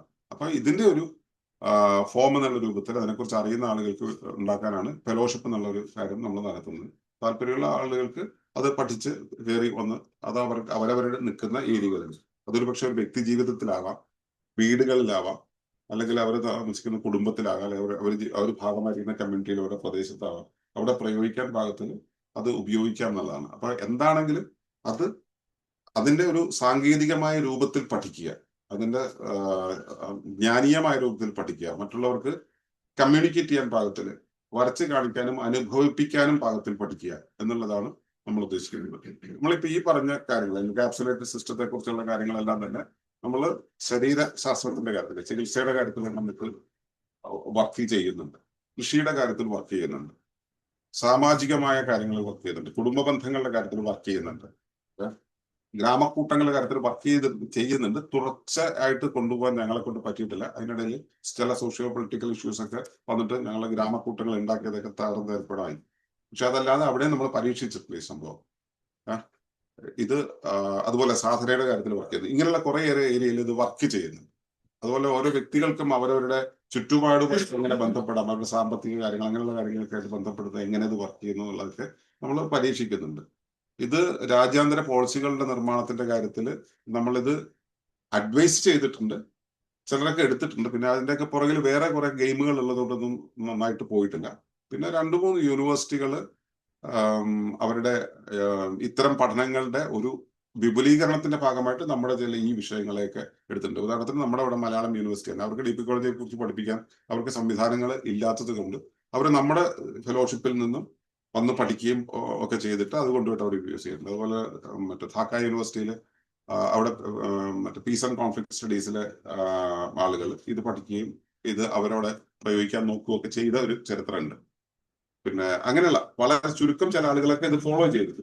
അപ്പൊ ഇങ്ങനെ ഒരു സംവിധാനമാണ് ഇവിടെ ഉള്ളത്. പിന്നെ ഞങ്ങൾ ഇവിടെ ഇതൊരു ഗുരുകുലം എന്നുള്ള രീതിയിൽ ഇത് പഠിക്കാൻ താല്പര്യമുള്ള ആളുകൾക്ക് വരാം. ഇവിടെ നമ്മൾ പ്രാണവിദ്യ അല്ല ഒരിക്കലും ആദ്യമേ കൊടുക്കുന്നത്. ഇവിടെ വരുന്നവർക്ക് നമ്മൾ ഇപ്പൊ ആരോഗ്യ കാര്യങ്ങൾക്ക് ഇപ്പൊ പ്രകൃതി കൃഷി, ഉത്തരകൃഷി അല്ലെങ്കിൽ മറ്റേ ഇക്കോ സൈക്കോളജി തുടങ്ങിയ കാര്യങ്ങളെല്ലാം ഉപയോഗിച്ചുകൊണ്ട് അവരവരുടെ ജീവിതത്തെ ശുഭകരമായി കൊണ്ടുപോകാനുള്ള വഴികൾ പറഞ്ഞു കൊടുക്കുന്നു. ഇതൊരു സ്നേഹക്കൂട്ടം എന്നുള്ള രൂപത്തിലാണ് മുമ്പോട്ട് പോകുന്നത്. ഇതിലേക്ക് വരുന്ന ആളുകൾ കൂടുതൽ അറിയണം, എക്സ്പോസ് ചെയ്യണം എന്ന് അറിയുന്നവർക്ക് നമ്മൾ ഫെലോഷിപ്പിൽ കൂടെ കടത്തി കൊടുക്കും. അതിനും അപ്പുറത്തേക്ക് പോകണം എന്നുള്ളവർക്ക് നമുക്ക് മനസ്സിലാവുമല്ലോ അവര് അതിനുള്ള ക്വാളിഫൈഡ് ആയിട്ടുള്ള ആളുകളാണ്. ഇതിൽ കൊള്ളാം എന്ന് തോന്നിയാൽ ഞാൻ സാധാരണ ചെയ്യുന്ന വെച്ചാൽ എൻ്റെ ഗുരുവിന്റെ ആശ്രമത്തിൽ കൊണ്ടുപോയിട്ട് അവിടെ നിന്ന് ദീക്ഷ എടുത്തു കൊടുക്കും. ഹംസവിദ്യയെ കുറിച്ചൊന്നും എനിക്കറിയില്ല. എനിക്കറിയാവുന്ന സിദ്ധവിദ്യയാണ്. സിദ്ധവിദ്യയുടെ ആ ഒരു രീതിയിലേക്ക് കൊണ്ടുവരും. അതിൽ കൂടെ നിൽക്കുന്ന ആളുകളെ ആ സാധനയിലൂടെ കൊണ്ടുപോകാറാണ് പതിവ്. ഇതാണ് ഇവിടുത്തെ രീതി. പിന്നെ അതിൽ ഈ ഞാൻ ഫോളോ ചെയ്യുന്ന ഞാൻ പുസ്തകം വായിക്കാറില്ല എന്ന് പറഞ്ഞല്ലോ. എങ്കിലും ഈ മനസ്സുകൊണ്ട് താല്പര്യമുള്ളത് ഈ അടുത്ത കാലത്ത് കൈ കിട്ടിയ, അടുത്ത കാലത്ത് വെച്ചാൽ 10-15 വർഷത്തിനുള്ളിൽ കൈ കിട്ടിയ തിരുമന്ദിരവും തിരുവാസകവും ഒക്കെയാണ്. അപ്പൊ അതിനെയാണ് ആധാരമായിട്ട് കണക്കാക്കാൻ എനിക്ക് തോന്നുന്നത് യോഗസൂത്രത്തെ അല്ല. കാരണം ദേവഭൂതിക്ക് അഗസ്ത്യൻ പറഞ്ഞു കൊടുക്കുന്ന സമയത്ത് അത് ഒളിഞ്ഞിരുന്ന് കേട്ടിട്ടുള്ള ഒരാൾ പോയി ഉപയോഗിച്ചിട്ടുള്ള ഒരു സാധനം വെച്ചിട്ടാണ് യോഗസൂത്രം ഉണ്ടായിട്ടുള്ളത് എന്നുള്ളതാണ് ഞാൻ കേട്ടിട്ടുള്ള ചരിത്രം. അതിന് കൃത്യമായ ബ്രാഹ്മണിക്കൽ അജണ്ടയുണ്ട് അതിന്റെ പുറകില്. ആ സാധനം വെച്ചിട്ടാണ് ഇത് നമ്മൾ മുൻപോട്ട് ഇതിന്റെ ആധികാരികത നിശ്ചയിക്കുന്നത് എന്നുള്ളത് കൊണ്ട് തന്നെ എനിക്ക് അതിന് വലിയ താല്പര്യമൊന്നുമില്ല. എന്ന് വെച്ചിട്ട് ഒരു അറിവ് കൈ കിട്ടുന്നതിന് അത് നമ്മുടെ മുന്നിലൂടെ കടന്നു പോകുന്നതിനോട് വിരോധമൊന്നുമില്ല. താല്പര്യം ഈ തിരുമന്ദിരത്തെ ഉപാഖ്യാനം ചെയ്യാനും അതിന്റെ ആഴങ്ങളിലേക്ക് പോകാനുമാണ്. പിന്നെ അത് ചെയ്യണമെങ്കിൽ ഞാനത് വായിക്കണം എന്നുള്ളത് കൊണ്ട് ഞാനത് തയ്യാറല്ല. ഈ ബ്രാഹ്മണിക്കൽ ഹെജുമണി പറഞ്ഞല്ലോ, അത് ചെറുതായിട്ടുണ്ട്. എന്താ കാര്യം വെച്ചാൽ പിന്നെ ദർശന ശാഖയിൽ ന്യായം എന്ന് പറഞ്ഞ ഒരു ദർശനമുണ്ടല്ലോ. ഈ ദർശനത്തെ ഈ ബ്രാഹ്മണിക്കൽ ഹെജുമണി എല്ലാ അർത്ഥത്തിലും അതിരൂക്ഷമായിട്ട് എതിർത്തിരുന്നതാണ്. എല്ലാ അർത്ഥത്തിലും മഹാഭാരതത്തിലും രാമായണത്തിലൊക്കെ ഇവർക്കെതിരെ ശബ്ദിച്ച തിരിവുകളുണ്ട്, ഇപ്പോഴുണ്ട്. അപ്പൊ പിന്നീട് ഇവരൊക്കെ അതിന്റെ മുകളിൽ കയറി മെയ്യുന്നതിന്റെ ഭാഗമായിട്ട് എന്താ പറയാ, പണ്ടത്തെ ചക്രവർത്തിമാരില്ലേ ഈ സാമന്തന്മാർക്ക് കപ്പ സ്വീകരിച്ചിട്ട് എന്റെ ആളെന്ന് പറയുന്നു. അതേപോലെ ആക്കാൻ ശ്രമിച്ചതാണ് ഈ ഷഡ്ദർശനം എന്നുള്ള ഒരു കൺസെപ്റ്റ് വരുന്നത്. എന്നിരുന്നാലും യോഗസൂത്രത്തിൽ പതഞ്ജലിയോട് നമുക്ക് ഇഷ്ടം തോന്നുന്നത് അതുകൊണ്ടാണ്. അതിന്റെ യാതൊരു രാജ്യവും ഒരു സൂത്രത്തിൽ ഒരു അക്ഷരത്തിൽ പോലും മറിച്ചുണ്ട് താൻ. എന്താ കാര്യം വെച്ചാൽ വേദം പ്രമാണമാണ് എല്ലാവർക്കും, ശരിയല്ല? യോഗസൂത്രത്തിൽ വേദം പ്രമാണമല്ല, ആഗമമാണ് പ്രമാണം. ആ ബ്രാഹ്മണിക്ക് ഹെജുമണി ഉണ്ട് എന്ന് പറയുന്നത് അതിന്റെ ഈ ഒരു സാഹചര്യം ഉണ്ട് എന്നല്ലാതെ ഈ ബ്രാഹ്മണിക്ക് ഹെജുമണി വാദികൾ പറയുന്ന രീതിയിലുള്ള ഒരു ഇടപെടൽ പതഞ്ജലിയുടെ ഭാഗത്തുനിന്ന് യോഗ വിഷയത്തിൽ ഉണ്ടായിട്ടില്ല. നേരത്തെ ഞാൻ പറഞ്ഞു, ബുദ്ധന്റെ കൺസെപ്റ്റുകൾ കടന്നു വാങ്ങിയിട്ടുണ്ട്. പിന്നെ ഞാൻ നേരത്തെ സന്തോഷം തിരുവനന്തപുരം നോക്കിയെടുത്തോളം എനിക്കത് ഒട്ടും ചോദിച്ചിട്ടില്ല, ഓടിച്ചു നോക്കിയതാണ്. സംശയമുണ്ട്. പക്ഷെ ഈ പറയുന്നത് ഇതെല്ലാം ഒന്നിനല്ലേ? ഏത് അല്ല, ഇപ്പം സന്തോഷ് സാർ പറഞ്ഞതും നമ്മുടെ അല്ലെങ്കിൽ ഭാരതീയ തത്വശാസ്ത്രവും ഒക്കെ ഏകദേശം ഒന്നിനല്ലേ? അല്ല, നേരത്തെ രാംകുമാർ സാർ പറഞ്ഞല്ലോ ഭഗവത്ഗീതയിൽ ഗീതനെ കശാപ്പ് ചെയ്യുന്നത്, വേദത്തെ കശാപ്പ് വേദത്തെ രണ്ടാം അധ്യായത്തിൽ അതിനെ പറയുന്നു. അവിടെ നിർത്തിയിട്ടില്ല. അപ്പൊ അതിനകത്ത് എല്ലാ കാലങ്ങളിലും അതിന് ഞാൻ മനസ്സിലാക്കിയെന്ന് വെച്ചാല് ഒരു പീരിയഡിന്റെ ലിമിറ്റേഷൻ ഉണ്ട്. ഇപ്പൊ വ്യാസൻ ഇത് എഴുതിയ കാലഘട്ടം എന്ന് പറഞ്ഞാല് ഇവിടെ ബ്രാഹ്മണന്മാരും അതേപോലെ തന്നെ വേദത്തിന്റെ ഉപാസകന്മാരും പേര് ഇറങ്ങി നിരങ്ങുകയാണ് ഹിന്ദുയിസത്തിൽ. അവരുടെ പിടിയിലാണ് ഹിന്ദുയിസം. അന്നാണ് വ്യാസൻ ഇത് എഴുതിയത്. വ്യാസൻ എഴുതുമ്പം പറഞ്ഞു ഈ വലിയ വാഗ്ധാരണി നടത്തി ഞങ്ങൾ വേദപണ്ഡിതന്മാരാണെന്ന് പറയുന്ന വിവരമില്ലാത്തവരാണ്. കാരണം യോഗത്തിലൂടെ അല്ലാതെ ഒരാൾക്ക് മുക്തി കിട്ടില്ല. ഈ സാധനങ്ങൾ ചതുർവേദങ്ങൾ എന്ന് പറഞ്ഞാൽ യൂസ്ലെസ് ആണ് എന്നൊക്കെ അദ്ദേഹം പറഞ്ഞെങ്കിലും പിന്നീട് കോംപ്രമൈസ് ചെയ്യുന്നുണ്ട് വ്യാസൻ. വ്യാസൻ ഗീതയിൽ തന്നെ പറയുന്നുണ്ട്, പ്രമാണങ്ങൾ ഉദ്ധരിക്കുന്നതിൽ തെറ്റില്ല, പ്രമാണങ്ങളുടെ അടിസ്ഥാനത്തിൽ വേണം ചെയ്യാൻ. നിങ്ങൾ സാധന ചെയ്യുകയാണെങ്കിൽ അതിന് പിറകിലൊരു പ്രമാണം വേണം എന്നൊക്കെ. അതൊരു കോംപ്രമൈസ് ആണ്. അത്ര വളരെ മോശമായ കോംപ്രമൈസ് അല്ല, എന്നാലും അത് ആ പറഞ്ഞ ഒരു ഒബ്ജക്റ്റീവ് കറക്ഷൻ ആവശ്യമുണ്ട്. ആ. ഗീതയിൽ മഹാഭാരതത്തിന് നേരത്തെ ഉണ്ടായിരുന്ന പേര് ജയം എന്നാണ്. ഉം. ആ ജയം എന്നുള്ള ആ ബൃഹത്തായ ഗ്രന്ഥത്തിൽ നിന്നുള്ള 2 അധ്യായമാണ് മൂലത്തിൽ ഉണ്ടായിരുന്ന ഭഗവത്ഗീത. അപ്പൊ ഇതിന് മഹാഭാരതം എന്ന് പേര് കൊടുത്ത് ഈ എഡിറ്റിംഗ് വരുമ്പോൾ ഈ 2 അധ്യായം അടർത്തിയെടുത്ത് ബാക്കി 16 പിന്നീട് സപ്ലിമെന്റ് ചെയ്തു. ഈ അഭിപ്രായം പലർക്കുണ്ട്, എനിക്കുണ്ട്. ഇത് വളരെ സ്ട്രോങ് ആയിട്ട് പറഞ്ഞിട്ടുള്ള ആളാണ് ബാലഗംഗാധര തിലകൻ. സുനീപ്പിളയുടെ ഒരു സെഷൻ കേട്ടു. ഇവയുടെ അങ്ങനെ മർമ്മം പറഞ്ഞിട്ട് പറയില്ല.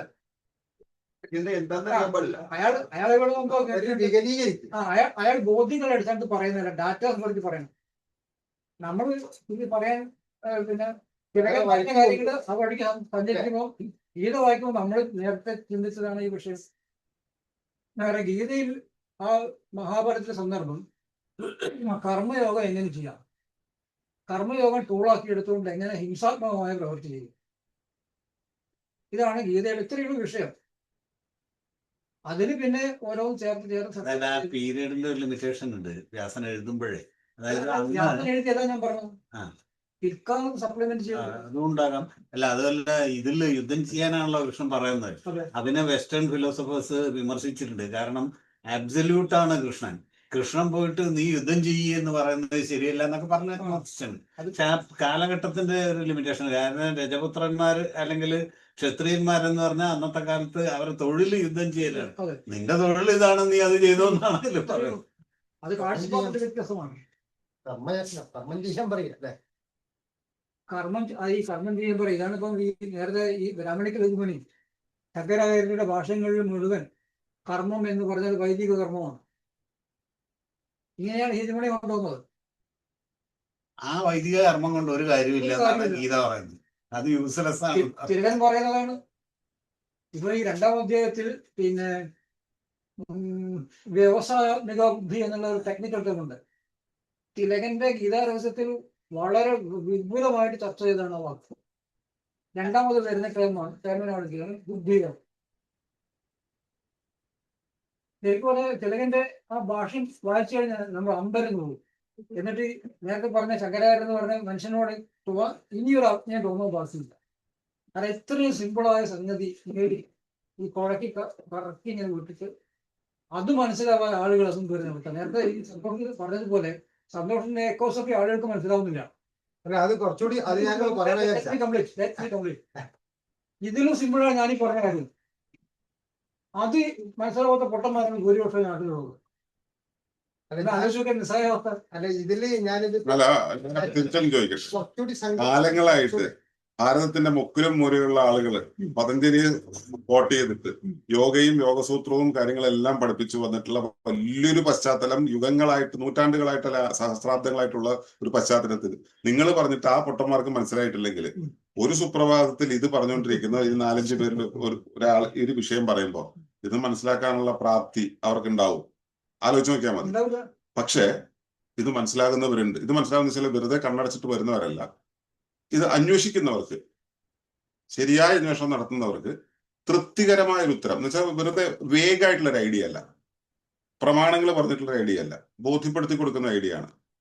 ഏറ്റവും ശരിക്കും കോട്ടക്കാർവ് ചെയ്തു കഴിഞ്ഞാൽ ഈ പറയുന്ന സാധനം എന്താണെന്നുള്ളത് നമ്മളും നമ്മുടെ പരിസരവും നമ്മളുടെ ബന്ധം എങ്ങനെ വർക്ക് ചെയ്യുന്നു എന്നുള്ളത് കോട്ടക്കാർവ് ചെയ്ത് അപ്പം പിടികിട്ടും. കിട്ടുമോ ഇല്ലയോ ഏട്ടന് അറിയാലോ. ഏട്ടൻ അതിന് അകത്തോടെ ഒരു ചെയ്തിട്ടില്ല, കണ്ടിട്ടുണ്ടോ? എന്നാലും ചെയ്ത 2-3 പേര് ഇവിടെ ഇരിക്കുന്നുണ്ട്.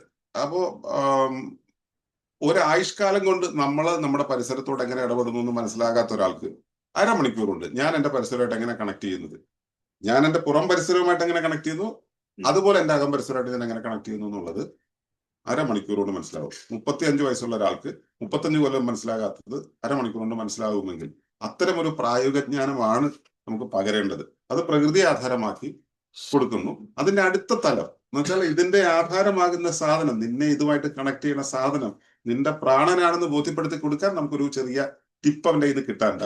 അവൻ അതിലേക്ക് ക്യൂരിയസ് ആയി തീരാനുണ്ട്. അവനത് ആയി കഴിഞ്ഞാൽ നമുക്ക് അതുകൂടി ഇട്ട് കൊടുക്കാം.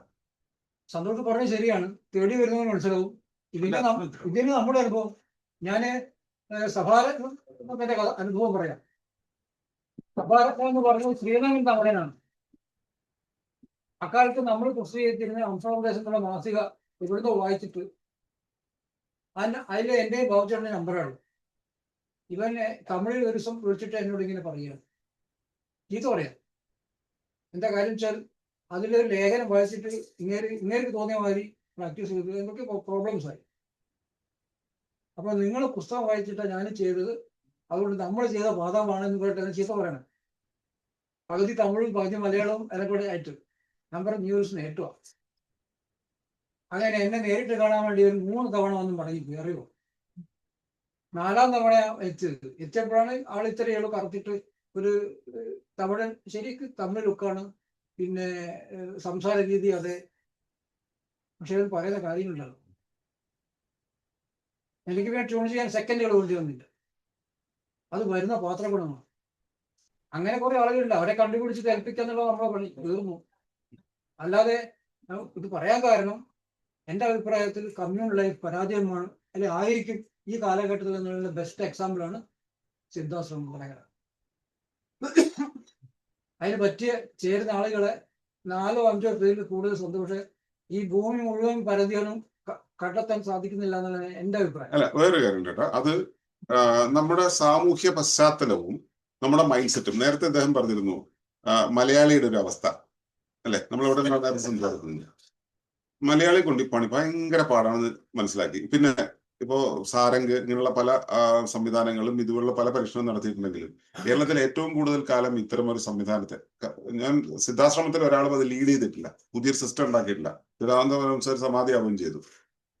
ഇന്ന് ജീവിച്ചിരിക്കുന്നതിൽ ഈ കാര്യത്തിൽ ഏറ്റവും കൂടുതൽ എക്സ്പീരിയൻസ് ഉള്ള കേരളീയൻ ഞാനാണ്.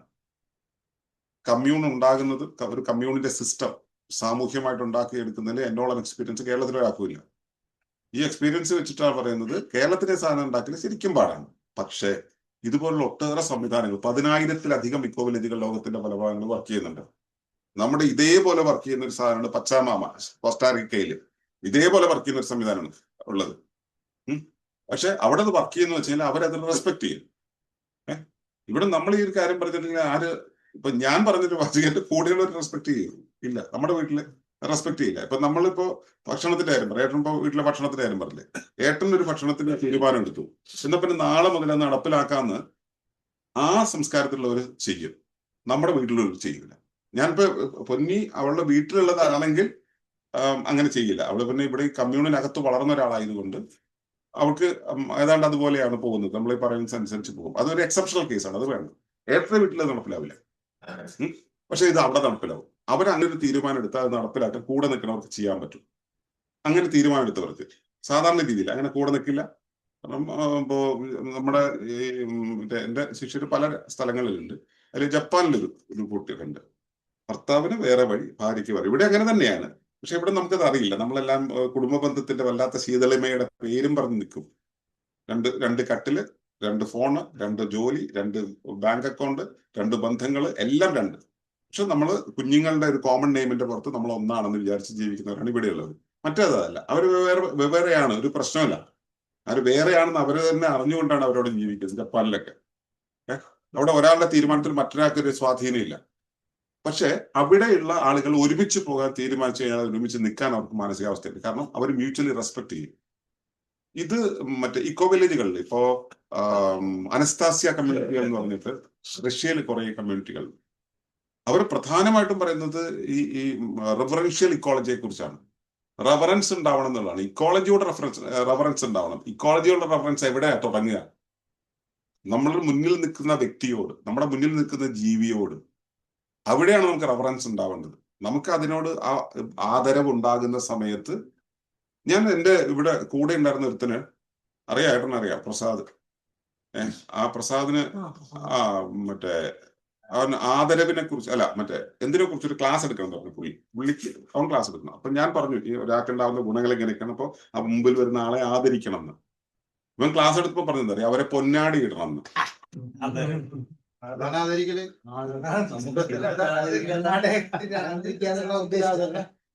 അവസ്ഥ ഒന്ന് ആലോചിച്ചു. ഇതാണ് നമ്മുടെ ജീവിത വീക്ഷണം. കണക്ഷനിലുണ്ട്. പുള്ളി ഇപ്പോ മറ്റേ തേങ്ങയിടൽ എക്സ്പേർട്ട് ആയിട്ട് ഇങ്ങനെ പോയിക്കൊണ്ടിരിക്കുക. ഗ്രാമത്തിന്റെ ഉത്തരവാദിത്വം എന്നൊക്കെ മാറ്റി. ഞാൻ പറയാനുള്ള കാരണം അതാണ്. അപ്പൊ നമുക്കിപ്പം സന്തോഷിന്റെ ഈ താമസ സ്ഥലത്തെ കേന്ദ്രീകരിച്ച് സന്തോഷം ശരിയെന്ന് തോന്നുന്ന രീതിയായിട്ട് ജീവിക്കുകയും അതിന് താല്പര്യം ആയിട്ട് വരുന്ന ആളുകൾ ട്യൂൺ ചെയ്ത് കൊടുക്കുകയും ചെയ്യാം. അതിലപ്പുറം ഒന്നും ചെയ്യാൻ കഴിയില്ല. അല്ല, അതാ പറഞ്ഞത്, അതിനപ്പുറത്തേക്ക് ചെയ്യാൻ കഴിയില്ല. അതുകൊണ്ടാണ് ഞാൻ ഈ ഫെലോഷിപ്പും യൂണിവേഴ്സിറ്റി ഒക്കെ പറഞ്ഞുകൊണ്ടിരിക്കുന്നത്. ഇക്കോ വില്ലേജ് നടക്കില്ല, നല്ല ബോധ്യം വന്നു. കാരണം 1-2 കൊല്ലമല്ല, 4 പതിറ്റാണ്ടാണ് ഞാൻ ഇതിനു വേണ്ടി ചിലവാക്കിയത്. എന്നെ ഓർമ്മ വെച്ച കാലം മുതൽ ഇതിനു വേണ്ടി ചിലവാക്കിയത്, ഇതിനു വേണ്ടി മാത്രം ചിലവാക്കിയത്. അപ്പൊ എനിക്കിപ്പോ ഫെലോഷിപ്പ് നടക്കുമ്പോൾ പരിപാടി നടക്കും. കാരണം നിങ്ങൾ മറ്റേ ഇത് പഠിക്കൂ, മറ്റേ ഡെസർട്ടേഷൻ അവതരിപ്പിക്കൂ, അതിന് റെഫറൻസിന് അവരിടയ്ക്ക് വിളിക്കും, അവർ നമ്മുടെ വീഡിയോ നോക്കുന്നു, അല്ലെങ്കിൽ നമ്മുടെ ആർട്ടിക്കിൾ നോക്കുന്നു. ഇതൊക്കെ കഴിഞ്ഞാൽ അവർ സബ്മിറ്റ് ചെയ്യുന്നു. നമ്മുടെ മറ്റേ ഫാക്കൽറ്റി പാനൽ ഇരുന്നിട്ട് വൈവ നടത്തുന്നു, സർട്ടിഫിക്കറ്റ് കൊടുക്കുന്നു. സന്തോഷം കൊണ്ടറിഞ്ഞ് നമ്മള് കണ്ടറിഞ്ഞു. ഈ വടകര സിദ്ധാശ്രമത്തിലെ ഒരുപാട് ഞാൻ എന്റെ ജീവിതത്തിൽ കണ്ട ആദ്യത്തെ കമ്മ്യൂൺ ഇതാണ്. ഞാൻ SUCയുടെ കമ്മ്യൂണാണ് ആദ്യമായിട്ട് കാണുന്നത്. അങ്ങനെ കണ്ടിട്ട് അതിന്റെ ഒരു ഇൻസ്പിറേഷൻ കൂടെ ഉണ്ടായിരുന്നു. ഈ നമ്മുടെ സ്വാശ്രയ ഗ്രാമം എന്നുള്ളതിന് കമ്മ്യൂൺ എന്നുള്ളത് കൊണ്ടുവരാനായിട്ട്. കമ്മ്യൂൺ നടത്തിയപ്പോൾ മനസ്സിലായി കേരളത്തില് കമ്മ്യൂണിലെ ഒരു പ്രധാന സംഭവം പറയും. കമ്മ്യൂൺ നടത്തുന്നു എന്ന് പറഞ്ഞ് നമ്മളെ കമ്മ്യൂണിക്കേറ്റ് ചെയ്യുന്ന ആളുകൾ ആദ്യം ചോദിക്കുന്ന ചോദ്യം അവിടെ ഫ്രീ സെക്സ് എന്ന് പറയുന്നത്.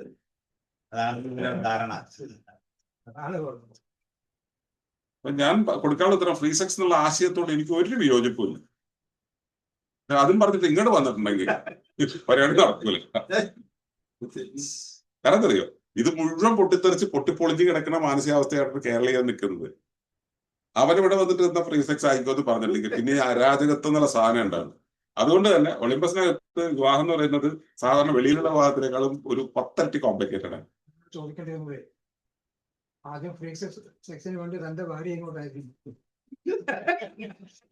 അത്രയ്ക്കും എന്നെ കൊണ്ട് പറ്റില്ല. എനിക്ക്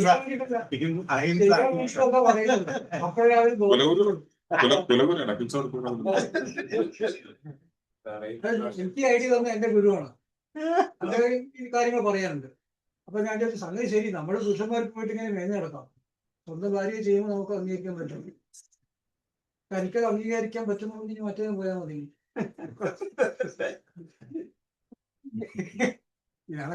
അല്ല, അപ്പൊ ഞാൻ പറഞ്ഞത് ഈ കമ്മ്യൂൺ എന്ന് പറയുന്നതിനെ കുറിച്ച് നമ്മുടെ ജനതയുടെ ഒരു കാഴ്ച ഇങ്ങനെയൊക്കെയാണ്. അപ്പൊ അതിനു പകരം നമുക്ക് ഈ ആത്മനിഷ്ഠമായ ഒരു കാര്യത്തിൽ, ഇപ്പൊ ഇവിടെ ഹംസവിദ്യാ ഗുരുകുലത്തിന്റെ ഒരു കാര്യത്തിൽ എനിക്ക് സഹകരിക്കാൻ, ഞാൻ അതിനകത്ത് വിദ്യ പഠിക്കുന്നു ഇല്ലയോ എന്നുള്ളതല്ല, അതിന്റെ ഒരു പരിപാടി ഇവിടെ വെച്ച് നടത്താമെന്നോ അത് ചെയ്യാനോ സപ്പോർട്ട് ചെയ്യാൻ എനിക്ക് തോന്നുന്നതിന്റെ പ്രധാന കാരണം എന്ന് പറയുന്നത്, ഇതുപോലൊരു ചെറിയ വൃന്ദമല്ല എന്റെ ഗുരുവിന്റെ ആശ്രമത്തിലുള്ള വലിയൊരു വൃന്ദമാണ്.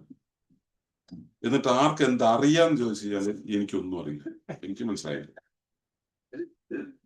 അപ്പോ അതിൽ കുറച്ചു പേര് സാധനയുടെ പേരിൽ അത് ഞാൻ അംഗീകരിക്കുന്നുണ്ടോ ഇല്ലയോ എന്നുള്ളതല്ല, ക്രമബദ്ധമായ രീതിയിൽ അതിനൊരു പഠന രീതി ഹംസവിദ്യാ ഗുരുകുലം മുമ്പോട്ട് വെക്കുന്നുണ്ടല്ലോ. അതിനെ നിങ്ങൾ സിസ്റ്റമായിട്ട് അവതരിപ്പിക്കുന്നതൊക്കെ പലപ്പോഴും എനിക്ക് തക്കാളിക്കഥയായിട്ട് തോന്നിയിട്ടുണ്ട് കേട്ടോ. അത് ഞാൻ പറയാം. തക്കാളിക്കഥ അറിയില്ലേ? അതായത് രാവിലെ ചെയ്തിട്ട് മാഷ് മറ്റേ 10 കിലോമീറ്റർ സ്പീഡിൽ സൈക്കിൾ അങ്ങോട്ട് വെച്ചിട്ട് 5 കിലോ തക്കാളി വാങ്ങിച്ചിട്ട് ഇങ്ങോട്ടേക്ക് വരുന്ന സമയത്ത് 8 കിലോമീറ്റർ സ്പീഡ് വടക്കോട്ടുണ്ടായിരുന്നു. എങ്കിൽ എനിക്ക് വയസ്സെത്രാണ് ക്ലാസ്സിൽ പുള്ളി ചോദിച്ചു. അപ്പോ എല്ലാവരും പല ഉത്തരങ്ങൾ പറഞ്ഞു. ഒരു കുട്ടി ചെയ്തിട്ടുണ്ട് 44. അതെങ്ങനെ കൃത്യമായിട്ട് മനസ്സിലായി? എന്റെ അടുത്ത വീട്ടില് 22 വയസ്സുള്ള ഒരു ചേട്ടനുണ്ട്, അരക്ക് ഇറുക്കാന്നുണ്ട്.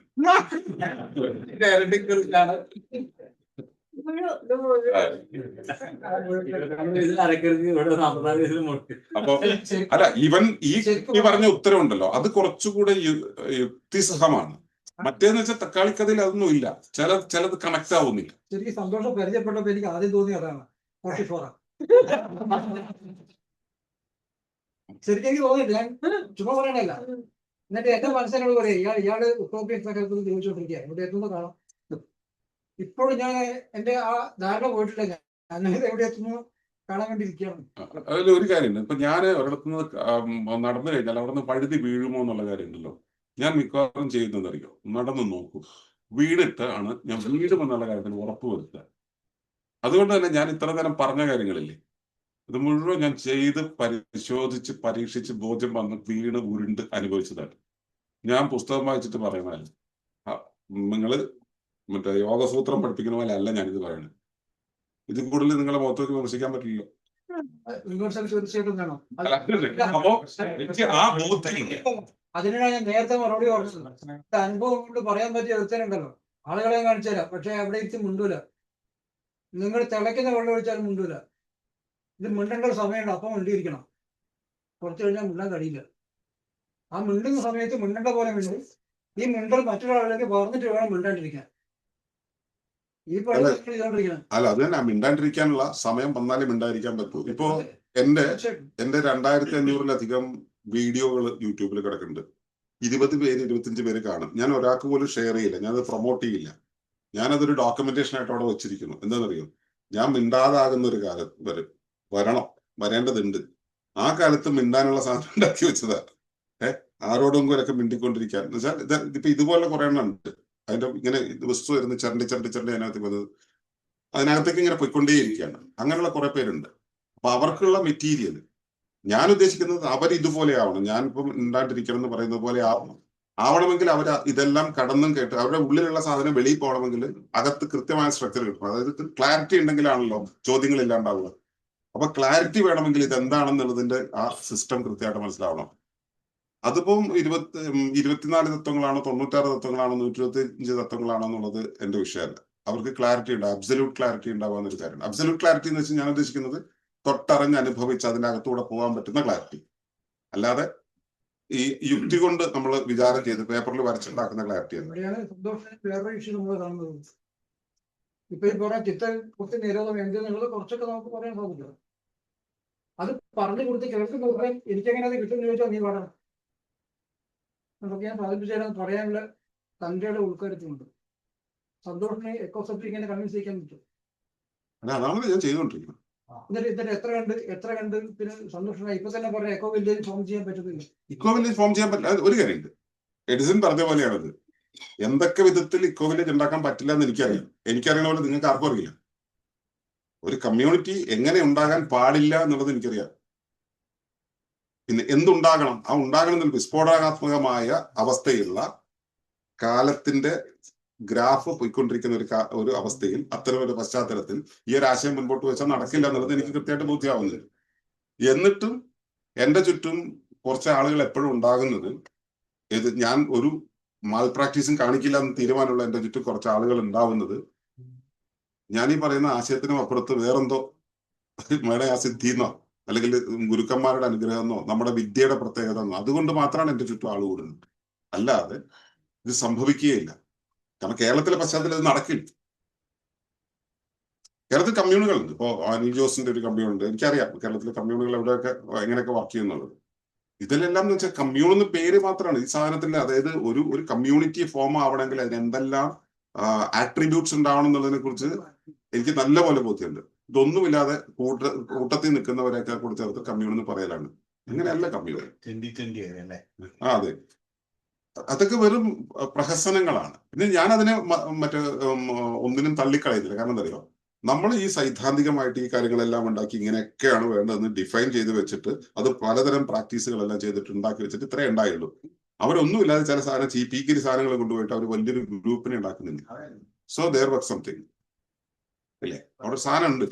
അതെന്താണെന്ന് നമുക്ക് അറിയുന്നില്ല. നമ്മുടെ ഇക്കോസഫിയും നമ്മുടെ പ്രാണവിദ്യയും കൊണ്ട് ആ സാധനത്തിനകത്ത് പോയിട്ട് കാര്യം അവിടെ വേറൊരു സാധനം വർക്ക് ചെയ്യുന്നുണ്ട്. അതെന്തെന്ന് ഇപ്പൊ കറപ്ഷൻ എന്നുള്ള സാധനം, കറപ്ഷന് തയ്യാറാണെങ്കിൽ നമുക്ക് ചെയ്യാൻ പറ്റുന്ന ഒരുപാട് ഏരിയകളുണ്ട്. ഞാൻ തലപോയ വഴി പോകില്ല എന്ന് തീരുമാനമുള്ളത് പിന്നെ എനിക്ക് അതിനകത്ത് എക്സ്പ്ലോർ ചെയ്യാൻ പറ്റും ഇല്ല. നമുക്ക് നമ്മുടെ നില വിട്ടിട്ട് നമുക്ക് പലതും പെരുമാറാൻ പറ്റില്ല അല്ലേ. ഇപ്പോ ഹംസവിദ്യയുടെ ഒരു പ്ലാറ്റ്ഫോമിലൂടെ പോകുന്ന സമയത്ത് നിങ്ങൾ ഇതൊന്നും അല്ലാത്തൊരു ലോകത്തെ കുറച്ചു കൂട്ടം ആളുകളെ യോഗവിദ്യയുടെ പേരിൽ ക്രമീകരിച്ചാൽ ആളെ കൂട്ടാൻ തയ്യാറാവും. ഇതിലേക്ക് ആളെ കൂട്ടണമെങ്കിൽ ഉപജീവനത്തിൽ എന്തെങ്കിലും ഒരു സംവിധാനം ഒരുക്കാൻ കഴിഞ്ഞാൽ നടക്കൂലേ? അല്ല, അങ്ങനെ ആളെ കൂട്ടിയിട്ട് കാര്യമുണ്ടോ? ക്വാളിറ്റി ഇല്ല. അല്ല ഏട്ടാ, ക്വാളിറ്റി ഇല്ലാത്ത അല്ല അതല്ല ഞാൻ പറയുന്നത്. ക്വാളിറ്റേറ്റീവായിട്ടുള്ള ഉപജീവനം കൊണ്ടുവരികയാണെങ്കിൽ അല്ല ഉപജീവനമല്ല വിഷയം. അല്ല അതുകൂടി വേണം. അല്ല ഉപജീവനം പ്രധാനം തന്നെ. പ്രധാനം. ഉപജീവനം വേണ്ട. ജീവനില്ലാതെ ഇവിടെ എന്തായാലും ഒരു കമ്മ്യൂണിറ്റി മുന്നോട്ട് പോകാൻ കഴിയോ? ഇവിടെ എന്തായാലും ഒരു ഓഫീസ് സെക്രട്ടറിന്റെ പോസ്റ്റ് സർവൈവൽ എന്ന് പറയുന്നത് വലിയ പ്രധാനല്ലേ? അത് നമ്മൾ ആലോചിക്കാത്തതുകൊണ്ടാണ് ഇത് നമ്മളിവിടെ മേടിച്ചു വന്നത്. സർവൈവൽ അതാവശ്യ. അത് ഏത് കമ്മ്യൂണിറ്റി ആയാലും വേണം. അതിപ്പം മനുഷ്യന്മാർ തന്നെയാണെന്നില്ല. ഇനി ഇർബാനും വേണം, തേനീച്ചയായാലും വേണം, അല്ലെങ്കിൽ വേറെ ഏത് വസ്തു ആയാലും വേണം, അല്ലെ വേറെ ഏത് എനിമൽ ആയാലും വേണം. അതിനൊക്കെ സർവൈവലാണ്. സർവൈവൽ അല്ലാണ്ടാവുമ്പോഴാണ് നമ്മൾ എന്ത് ചെയ്യുക, പകച്ചു നിൽക്കുക. എന്ത് ചെയ്യുക ഇനി അങ്ങോട്ട് വാട്ട് അവിടെ ഒരു ക്ലിഫാ. ശരി, സന്യാസി പൂച്ചനെ പോയിട്ട് ഒരു കഥ പൂച്ചേനല്ല, പശുവിനല്ലേ? അപ്പൊ ഇത്തരം ബോണ്ടേജസ് ഒഴിവാക്കലാണ് ബുദ്ധി. അതിനാണ് സ്വാതന്ത്ര്യം. അത് സ്വതന്ത്ര ഇതായി പോണം. അതാണ് അതിന് കമ്മ്യൂൺ പാടില്ല. ഇല്ല, വംശവിദ്യയുടെ വഴിയാണോ അത്? മറ്റേതിന് കമ്മ്യൂൺ പാടില്ല. അപ്പൊ ഇവിടെ അപ്പൊ നമ്മളോട് പക്ഷെ കമ്മ്യൂൺ കൊണ്ട് ഉദ്ദേശിക്കുന്നത് ആ ഒരു കമ്മ്യൂണിറ്റിയെ. അല്ല അതുകൊണ്ടാണ് കമ്മ്യൂൺ എന്നുള്ള അവസ്ഥ മാറി. അത് 2006 ഗുരുകുലം എന്ന രൂപത്തിലേക്ക് ആയത്. വരുന്നവർക്ക് നിൽക്കാം, പഠിക്കാം, പോവാം. അത് അവര് അപ്പൊ അവർക്ക് അത് ഹൃദയം കൊണ്ടൊരു ബന്ധം നിലനിർത്തുകയാണെങ്കിൽ അത് തുറന്നു കൊണ്ടുപോവാം. അല്ലാതെ നമ്മൾ അങ്ങോട്ടേക്ക് ഒരു അനുചിതമായ ഒരു എന്താ പറയുക കമ്മിറ്റ്മെന്റിനുള്ള ഒരു പോസിബിലിറ്റി ഉണ്ടാക്കുന്നില്ല. മറ്റേത് കമ്മ്യൂൺ എന്ന് പറയുമ്പോൾ നമുക്കതൊരു റെസ്പോൺസിബിലിറ്റിയാണ്.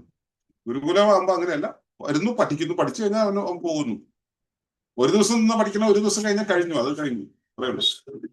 സാമൂഹ്യ വ്യവസ്ഥ ഇതിന് അനുകൂലമല്ലാത്തത് കൊണ്ടാണ് ആ പ്രശ്നം. അല്ല അതിനെ നമ്മുടെ പ്രശ്നം. പിന്നെ രാംകുമാർ സാറ് പറഞ്ഞില്ലേ ഈ വേഗത്തെ കുറിച്ച് പറഞ്ഞില്ലേ ഇന്ന് മൈക്കോട്ടി പറഞ്ഞു. വ്യാസം ഞാനല്ല പറഞ്ഞ വ്യാസം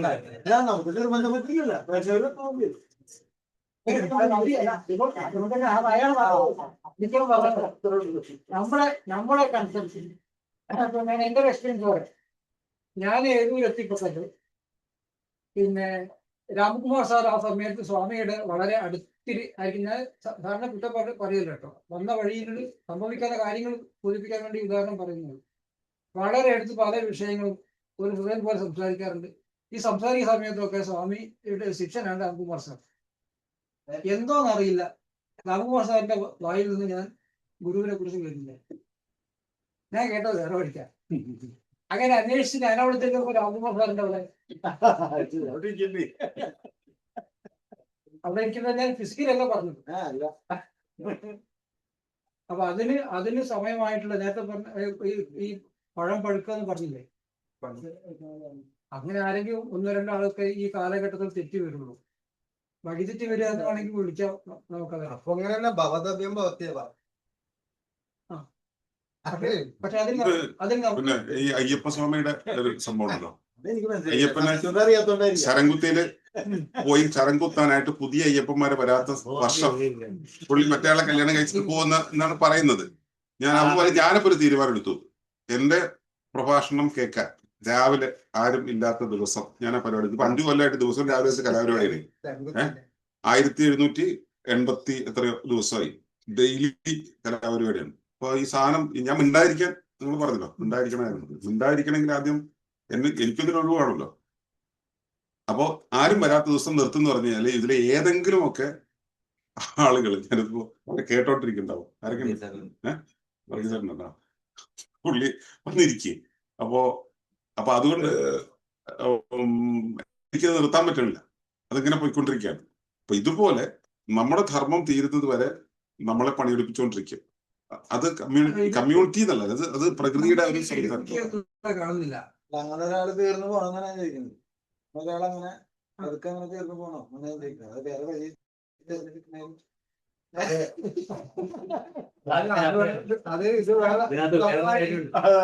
വേറെ വഴിയിലേക്ക് ഉപയോഗപ്പെടുത്തണം. അതാണ് ഉദ്ദേശം.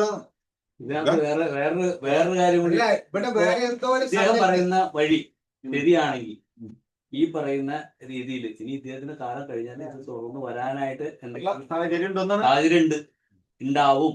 ശരിയാണെങ്കിൽ വഴി ശരിയാണെങ്കിൽ, അല്ലെങ്കിൽ ഇത് ഇതോടുകൂടി തീർന്നു. അങ്ങനെ ഒരുപാട് കാര്യങ്ങള് ഇവിടെ ചരിത്രങ്ങൾ അല്ല, ശരി തെറ്റില്ല എന്നല്ല, അത് വഴിയുടെ ശരിയും തെറ്റുമല്ല. ഇതിലെന്താ വെച്ചാല് നമുക്ക് ഈ കാര്യങ്ങൾക്കുള്ള ക്ലാരിറ്റി നൽകുമ്പോൾ എന്താണ് ഞാൻ എന്നുള്ളത് മുതൽ എന്താണ് പ്രകൃതി എന്ന് പറയുന്നതിനെ കുറിച്ചുള്ള ക്ലാരിറ്റി ആധ്യാത്മിക രീതിയിൽ ഒരു വ്യക്തത ഒരു കൂട്ടർ പറയുന്നു, വേറൊരു കൂട്ടർ വേറൊരു രൂപത്തിൽ പറയുന്നു. സയൻസിന്റെ രൂപത്തിൽ പലരും പല രൂപത്തിൽ പറയുന്നു. യുക്തിവാദികളുടെ രൂപത്തിൽ പറയുന്നു, ഭക്തിവാദികളുടെ രൂപത്തിൽ പറയുന്നു. ഇതെല്ലാം കൂടെ ചേർന്നിട്ട് നമ്മൾ പഠിച്ചതും നമുക്കറിയാവുന്നതും നമ്മുടെ ചുറ്റുമുള്ളതുമായിട്ടുള്ള ചേർത്തിണക്കിയിട്ട് ഒരു പൊതുബോധ്യത്തിലേക്ക് വരാൻ പാകത്തിൽ എന്താണോ വേണ്ടത് അതാണ് ഞാൻ പറയുന്നത്. ഇത് നമുക്ക് അനുഭവവേദ്യമാണ്, അനുഭവിക്കാൻ പറ്റുന്നതാണ്. പിന്നെ അടിത്തറയായിട്ട് ഈ മറ്റേ യോഗസൂത്രത്തിൽ പറയുന്ന പ്രാണവിദ്യ അല്ല, ഞാൻ അഭ്യസിച്ച പ്രാണവിദ്യയുണ്ട്. കാരണം എനിക്ക് വ്യാഖ്യാനിക്കുന്ന രീതി ഒന്നും എനിക്കറിയില്ല, അത് അറിയേണ്ട കാര്യമില്ല എന്നാണ് ഞാൻ വിചാരിക്കുന്നത്. കാരണം എനിക്കുണ്ടായ അനുഭവത്തിൽ നിന്നാണ് ഈ സാധനം മുഴുവൻ വന്നത്. ആ അനുഭവത്തിൽ നിന്നും ഉണ്ടായ അതിന്റെ ഉറപ്പ് നമുക്കുണ്ട്. അത് മറ്റൊരാളിലേക്ക് പകർന്നു കൊടുക്കാൻ പറ്റുന്നുള്ള ആ എക്സ്പീരിയൻസും ഉണ്ട്. ഇത് നമ്മൾ ശരി തെറ്റ് അല്ലത് ചീത്ത എന്നുള്ളതല്ല, ക്ലാരിറ്റി വേണ്ട, ഒരു ക്ലാരിറ്റി ഉണ്ടാക്കാനുള്ള ഒരു മാർഗം. ഇതിപ്പോ അടുത്ത ഒരു ലോക്ക്ഡൌൺ വന്നു കഴിഞ്ഞാല് ഈ പ്രാണവിദ്യയും കൊണ്ടിരിക്കുന്നവൻ അവനവന്റെ ശരീരം കൊണ്ട് ജീവിക്കും. കുഞ്ഞു കരയണ സമയത്തും ചെയ്യും. പ്രാണനെ ഉപാസിച്ചാ പതിയിട്ട് പറയും. പ്രാണവിദ്യ ശീലിച്ചെടുത്താൽ പ്രാണൻ വിദ്യയും കൊണ്ട് ഇരിക്കുകയല്ല വേണ്ടത്. കുഞ്ഞിന് വേണ്ടത് സാഹചര്യം ഒരുക്കുകയാണ് വേണ്ടത്. അതിന് ഒരു സാമൂഹ്യ സാഹചര്യം, പ്രാകൃതികമായ ഒരു സാഹചര്യം ഒരുങ്ങേണ്ടതുണ്ട്. അപ്പൊ ഇതിനെ സമഗ്രമായി കാണാനുള്ള, സമഗ്രമായി ബോധ്യപ്പെടാനുള്ള ഒരു തുറവി ഉണ്ടാവണം. അത് നമ്മുടെ നാട്ടിലെ പൊട്ടന്മാരെ ഒരു സാധകനും ഇല്ല എന്നുള്ളതാണ്. അത് മറ്റെന്താണ്, പ്രമോദേട്ടനാണ് ആ പൊട്ടനെങ്കിൽ എങ്കിൽ പോലും എനിക്ക് ഞാൻ ഈ പറയുന്നതിൽ യാതൊരു വിരോധം വിചാരിക്കില്ല. എനിക്ക് അയാളെ പറയട്ടെ, ബാബുട്ടിനെ ഞാൻ പറയില്ല. കാരണം തരും ബാബുട്ടിന് എന്റെ സ്വഭാവം അറിയില്ല. ഇത് കുറെ കാലമായിട്ട് അനുഭവിക്കുന്നുണ്ട്. അല്ല, ശ്രദ്ധിച്ചിട്ടുണ്ട്, സാധകന്മാരിൽ പല ആളുകളും അസൽ പൊട്ടന്മാരാണ്. അവര് എവിടുന്നെങ്കിലും കുറച്ച് കഥകൾ കേട്ടു, ഈ കഥ കേട്ടതും വെച്ചിട്ട് കുറച്ച് കാര്യങ്ങൾ ചെയ്തുകൊണ്ടിരിക്കുന്നല്ല, അതിനപ്പുറത്തേക്ക് പോകില്ല, കാര്യങ്ങളെ സമഗ്രമായി ചേർക്കില്ല. പിന്നെ ഞാൻ ഏട്ടനെ പൊട്ടെന്ന് വിളിച്ചതിന് ഒരു കാരണം കൂടിയുണ്ട്. ആ പറയുന്നതിന്റെ അപ്പുറത്ത് വേറൊരു സാധുതയെ പുള്ളി, അങ്ങനെ ഒരു സാധ്യതയുണ്ട് അല്ലെങ്കിൽ ഉണ്ടാകാം എന്നൊരു ഒരു ചെറിയ അംഗീകാരം പോലെ പുള്ളി കൊടുക്കും. എന്നിട്ട് എന്നെ അംഗീകരിക്കാതിരിക്കുകയല്ല കേട്ടോ, അതുകൊണ്ടാണ് ഇപ്പോൾ വന്നിരിക്കുന്നത്. ഞങ്ങൾ തമ്മിൽ നല്ല ബന്ധം നിലനിർത്തുന്നതിന് അതല്ല, വാചകത്തിന് അത് കൊടുക്കുന്നു. അതങ്ങനെ കൊടുക്കണ്ടേ? പക്ഷെ നമ്മൾ പറയുന്നതിൽ എതിർപക്ഷത്തുള്ള ഒരു ആശയം അവിടെ ഉണ്ടെങ്കിൽ എന്റെ പക്ഷം ശരി എന്ന് മാത്രം പറയുന്ന സമയത്ത് എന്റെ കാഴ്ച എത്രത്തോളം പരിമിതമാകുന്നു, ഞാൻ എത്രത്തോളം സമഗ്രമല്ലാതാകുന്നു എന്നൊരു കാര്യമുണ്ട്. നന്മ മാത്രമുള്ള ഒരു രാഷ്ട്രമുണ്ടെന്ന് വിചാരിക്കും. നന്മ മാത്രമുള്ള രാഷ്ട്രം, ആ രാഷ്ട്രത്തിന്റെ തലവനായിട്ട് ഞാൻ തെരഞ്ഞെടുക്കപ്പെട്ടു. എന്റെ മനസ്സിൽ നന്മയുടെ സങ്കല്പമാണുള്ളത്. രാഷ്ട്രമാണോ അവിടെ തിന്മയുണ്ടാകുന്നുള്ള അറിയാനുള്ള മിനിമം വെളിവ് എനിക്കുണ്ടെങ്കിൽ അവിടുത്തെ കുറ്റവാളികൾക്ക് അവിടെ മര്യാദയ്ക്ക് ജീവിക്കാനുള്ള, അല്ലെ കുറ്റവാളി ഉണ്ടാവുമെന്നും അവരെ എന്താ പറയുക ശിക്ഷണം ചെയ്തെടുക്കേണ്ടതാണെന്നും ഒക്കെ മനസ്സിലാക്കാനുള്ള ഒരു കാര്യം ഉണ്ടാവണം. അവിടെ കറപ്ഷൻ ഉണ്ടാവുമെന്ന് എനിക്ക് മനസ്സിലാവേണ്ടതുണ്ട്. അവിടെ ഞാൻ നല്ലത് എന്ന് പറയുന്നത് എതിർപക്ഷത്തുള്ള, എതിർ ധ്രുവത്തിലുള്ള കാര്യങ്ങൾ അവിടെ ഉണ്ടെന്ന് മനസ്സിലാക്കേണ്ടതുണ്ട്. അപ്പൊ ആ ധ്രുവത്തെ അംഗീകരിക്കാൻ പറ്റാത്തവന് സമഗ്ര ബോധ്യമില്ല. അവിടെ സത്യവാദം കൊണ്ടിരുന്നിട്ട് കാര്യമില്ല. ആ സത്യവാദം എന്നുള്ളത് പച്ചയ്ക്ക് അസത്യവാദമാണ്. നല്ലൊരു സാധന സമ്പ്രദായത്തിൽ പോകാത്തതുകൊണ്ടാണ് സന്ദർഭത്തിൽ പോകുന്നത്. കിട്ടിയ വിദ്യ കളഞ്ഞു കുളിച്ചാണ്. അതിന് മുന്നോട്ട് പോയിരുന്നെങ്കിൽ ഈ വാക്ക് പറയില്ല. എങ്ങനെ സിദ്ധവിദ്യ കിട്ടിയിട്ട് കളഞ്ഞു പറഞ്ഞില്ലേ? അല്ല, കളഞ്ഞു എന്ന് പറഞ്ഞ എന്താണ്? എന്താ ഞാൻ കളഞ്ഞു എന്ന് പറഞ്ഞത്? അതല്ല, ഈ ചെയ്തുകൊണ്ടിരിക്കുന്ന പണി നിർത്തിവെച്ചപ്പോ എന്റെ മുന്നിൽ സാധനം തെളിഞ്ഞു. മനസ്സിലായോ? സാധനയുടെ അല്ലെങ്കിൽ സമ്പ്രദായത്തിന്റെ ഭാഷയിൽ ശുദ്ധ വിട്ടിത്തരാണ് പറഞ്ഞത്. അല്ല, അത് ഞാൻ എന്നത്തേക്ക് ഉപേക്ഷിച്ചതല്ലോ പറഞ്ഞത്. അത് നിർത്തിയപ്പോ തെളിയാതിരിക്കുക ചെയ്യാ. അല്ല, അത് ഏട്ടന്റെ അറിവും ഏട്ടന്റെ എക്സ്പീരിയൻസും ഏട്ടന്റെ വ്യാഖ്യാനവും. ഞാൻ എന്റെ എക്സ്പീരിയൻസ് വെച്ചിട്ടല്ലേ പറഞ്ഞത്. എനിക്ക് അതിനുശേഷം അല്ല, എനിക്ക് കാര്യങ്ങൾ കുഴപ്പമുണ്ട്. ആയിക്കോട്ടെ, ഞാൻ പറഞ്ഞത് ഞാനത് ഇത് പ്രാക്ടീസ് ചെയ്ത്, അതായത് നമ്മളിപ്പോ ഏതൊരു വിദ്യ ആണെങ്കിലും ഏട്ടന് ഫ്ലോ മറ്റേ സ്റ്റേറ്റിനെ കുറിച്ച് അറിയാമായിരിക്കും. ഫ്ലോ സ്റ്റേറ്റ് എന്ന് പറയുന്നത് നമ്മളൊരു പ്രാക്ടീസ് ചെയ്തു. നമ്മൾ പ്രാക്ടീസ് ചെയ്ത് പോയി കഴിഞ്ഞിട്ടുണ്ടെങ്കിൽ ആ പ്രാക്ടീസ് അതിന്റെ ശരിയായ ഫലത്തിലേക്ക് വരണമെന്നുണ്ടെങ്കിൽ ആ ഫ്ലോയെ തൽക്കാലത്തേക്ക് നിർത്തിവെക്കണം. നിങ്ങൾ ഡ്രൈവിംഗ് സ്കൂളിൽ 24 മണിക്കൂർ ഡ്രൈവ് ചെയ്തിട്ടുണ്ടെങ്കിൽ നിങ്ങൾക്ക് ഡ്രൈവിംഗ് എക്സ്പെർട്ടീസ് കിട്ടും. 24 മണിക്കൂർ കണ്ടിന്യൂസ് നിങ്ങൾ ചെയ്ത് നോക്കൂ, നിങ്ങൾക്ക് ഒരു വഴക്കം ഉണ്ടാവില്ല. പകരം നിങ്ങൾ അരമണിക്കൂർ ചെയ്യും, വിശ്രമിക്കൂ, പിറ്റേ ദിവസം പോകും, അരമണിക്കൂർ ചെയ്ത് വിശ്രമിക്കൂ. ഈ ഗ്യാപ്പിലാണ് നിങ്ങളുടെ ശരീരം റീഓർഗനൈസ് ചെയ്തിട്ട് നിങ്ങളുടെ ഈ ന്യൂറൽ പാത്വേ ക്രിയേറ്റ് ചെയ്യുക. അതുപോലൊരു സാധനത്തെയാണ് ഫ്ലോ സ്റ്റേറ്റ് എന്ന് പറയും. ആ ഫ്ലോ സ്റ്റേറ്റ് ഉണ്ടാവുന്ന കാര്യമാണ് ഞാൻ പറഞ്ഞത്. ഞാൻ നിർത്തി വെച്ചാൽ വിദ്യയെ ഉപേക്ഷിച്ച് ഞാൻ വെളിയിലേക്ക് പോയി വേറൊരു ലോകത്തേക്ക് പോയി എന്നല്ല. ഞാൻ ആ പ്രാക്ടീസ് ചെയ്യുന്ന പരിപാടി നിർത്തി. അതായത് പ്രാക്ടീസ് ചെയ്യുമ്പോൾ ഞാൻ കിട്ടും എന്ന് വിചാരിച്ചത് കിട്ടിയില്ല.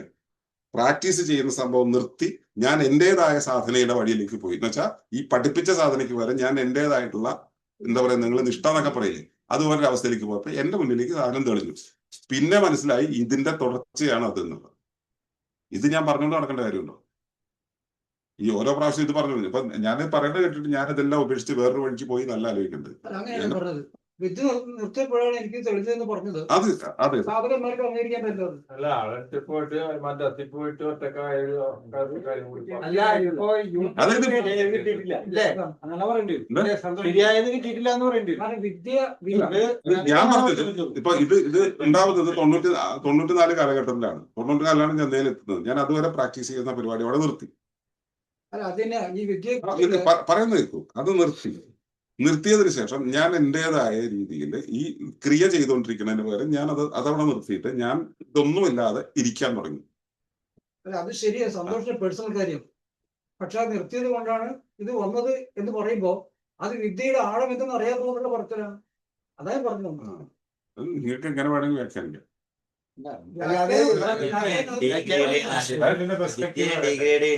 അല്ല, വിദ്യയുടെ ഡീഗ്രഡേഷൻ അല്ല വിദ്യയുടെ ഡീഗ്രഡേഷൻ അല്ല. അതായത് ഇതൊരു സിസ്റ്റമാണ്. നിങ്ങൾ വിദ്യ പ്രാക്ടീസ് ചെയ്തുകൊണ്ടേ ഇരുന്നാൽ, നിങ്ങൾ വിദ്യ പ്രാക്ടീസ് ചെയ്തുകൊണ്ടിരുന്നാൽ വിദ്യയുടെ പരിധി വിട്ട് വെളിയിലേക്ക് പോയിട്ട് വേറെ ഒരു പുതിയ സെൻസ് പുതിയ സെൻസ് കയറണമെന്നുണ്ട്. നിർത്തി വെച്ചാൽ ഈ സാധനം എന്താണെന്ന് മനസ്സിലാവും. യൂട്ടിലിറ്റി തിയറി കഴിഞ്ഞ് അവസരമാകുമ്പോഴേ ആദ്യത്തെ വില മനസ്സിലാവും. ആ ടോണാണ് പറഞ്ഞത്. എന്നുവെച്ചാൽ സന്തോഷ വർത്തമാനത്തില് ആയിരക്കണക്കിന് വർഷങ്ങളായിട്ടുള്ള പ്രാണവിദ്യ പ്രയോജനമില്ല. എനിക്കിത് കിട്ടിയത് അല്ല, അതുകൊണ്ടാണല്ലോ നിങ്ങളൊക്കെ വിളിച്ചിരുത്തി ഇവിടെ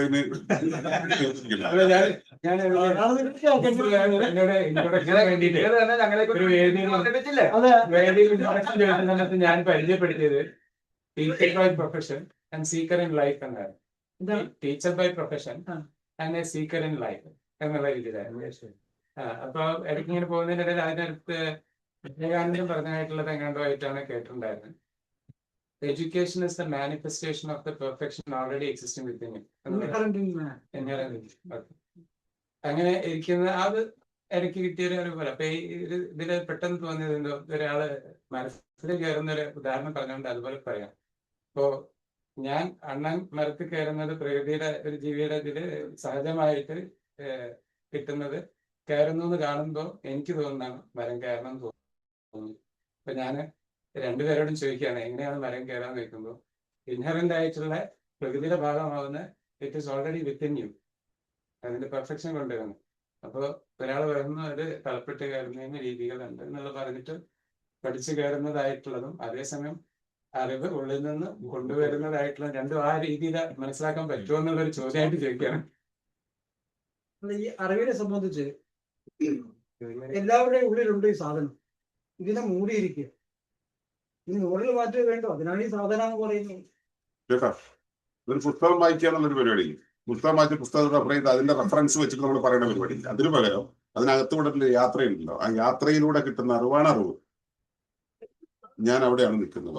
ആയിക്കോട്ടെ, ഇത് ഇനി നമ്മൾ ഒബ്സർവേഷൻ അല്ല പറഞ്ഞത്, അത് അനുഭവമാണ്. വെറും ഒബ്സർവേഷൻ ആണ്. അതായത് നമുക്ക് പുസ്തകത്തിൽ നിന്ന് വായിച്ച് കിട്ടുന്ന വെച്ചാൽ ഈ സാധനത്തിന്റെ പ്രമാണങ്ങൾ പുള്ളി എപ്പോഴും പറഞ്ഞുകൊണ്ടിരിക്കണല്ലോ, പ്രമാണം. ആ പ്രമാണം കിട്ടും. നമ്മൾ ഈ പറയുന്ന സാധനത്തിന് ഉറപ്പ് കിട്ടും. പക്ഷെ അതാണ് ആധികാരികത എന്നല്ല പറയേണ്ടത്. ആധികാരികമായിട്ടുള്ളത് എന്താണ്? നമ്മുടെ എക്സ്പീരിയൻസ് ആണ്, അല്ലെ? നമ്മുടെ എക്സ്പീരിയൻസ്, നമ്മുടെ പ്രാക്ടീസിൽ നിന്ന് കിട്ടുന്ന അനുഭവമാണ് മുഖ്യം. അതെ. പക്ഷെ വേറെ കാര്യമുണ്ട്, ഇത് മോഡേൺ സയൻസ് സമ്മതിക്കില്ല. കാരണം എവിഡൻസ് ബേസ്ഡ് ആണ് മോഡേൺ സയൻസ്. അപ്പൊ അതുകൊണ്ട് എക്സ്പീരിയൻസ് എവിഡൻസ് ബേസ്ഡ് ആകുകയില്ല. അതതിന്റെ പ്രശ്നം. ഈ മോഡേൺ സയൻസിന് പ്രത്യേകത അതിന് സിഗ്നിഫിക്കൻസ് ഉണ്ട് മോഡേൺ സയൻസ്. ഞാൻ പറയാം, ഈ പല ഹിന്ദു ഗ്രന്ഥങ്ങളിലും അതുപോലെ സഹസ്രനാമങ്ങളിലൊക്കെ പറയുന്നുണ്ട് വിഷ്ണുവിന്റെ ഒരു കണ്ണ് ചന്ദ്രൻ, ഒരു കണ്ണ് സൂര്യനാണ്. നമ്മൾ മോഡേൺ സയൻസ് പഠിച്ചിട്ട് ഇത് വായിക്കുമ്പോൾ നമുക്ക് തോന്നുന്ന അയ്യേ, ചന്ദ്രൻ എന്താണ്? ഭൂമിയുടെ ഒരു ഉപഗ്രഹം, സൂര്യൻ ഒരു വലിയ നക്ഷത്രമല്ലേ, അപ്പൊ ഭഗവാന്റെ ഒരു കണ്ണ് നക്ഷത്രം, ഒരു കണ്ണ്. അപ്പൊ ആ കാലഘട്ടത്തിന്റെ പ്രത്യേകത ഉണ്ടായില്ല. അന്നത്തെ അറിവ് അതാണ്, അത് വെച്ചിട്ടാണ് അവരത് എഴുതിയത്. നമുക്കതിനെ പുച്ഛിക്കാനും പറ്റില്ല, പക്ഷെ അതാണ് ശരി എന്ന് പറഞ്ഞിട്ട് അതിൽ നിൽക്കാനും പറ്റില്ല. അല്ല, അത് കൃത്യമായിട്ട് നമ്മളൊരു എൻലാർജ് സ്കെയിലിൽ അതിനകത്തേക്ക് പോയാൽ, ഇപ്പൊ ലോ ഓഫ് പൊളാരിറ്റി എന്ന് പറയുന്ന സംഭവം ഹെർമെറ്റിക് പ്രിൻസിപ്പിൾസിൽ ഏറ്റവും പ്രധാനപ്പെട്ടതാണ്.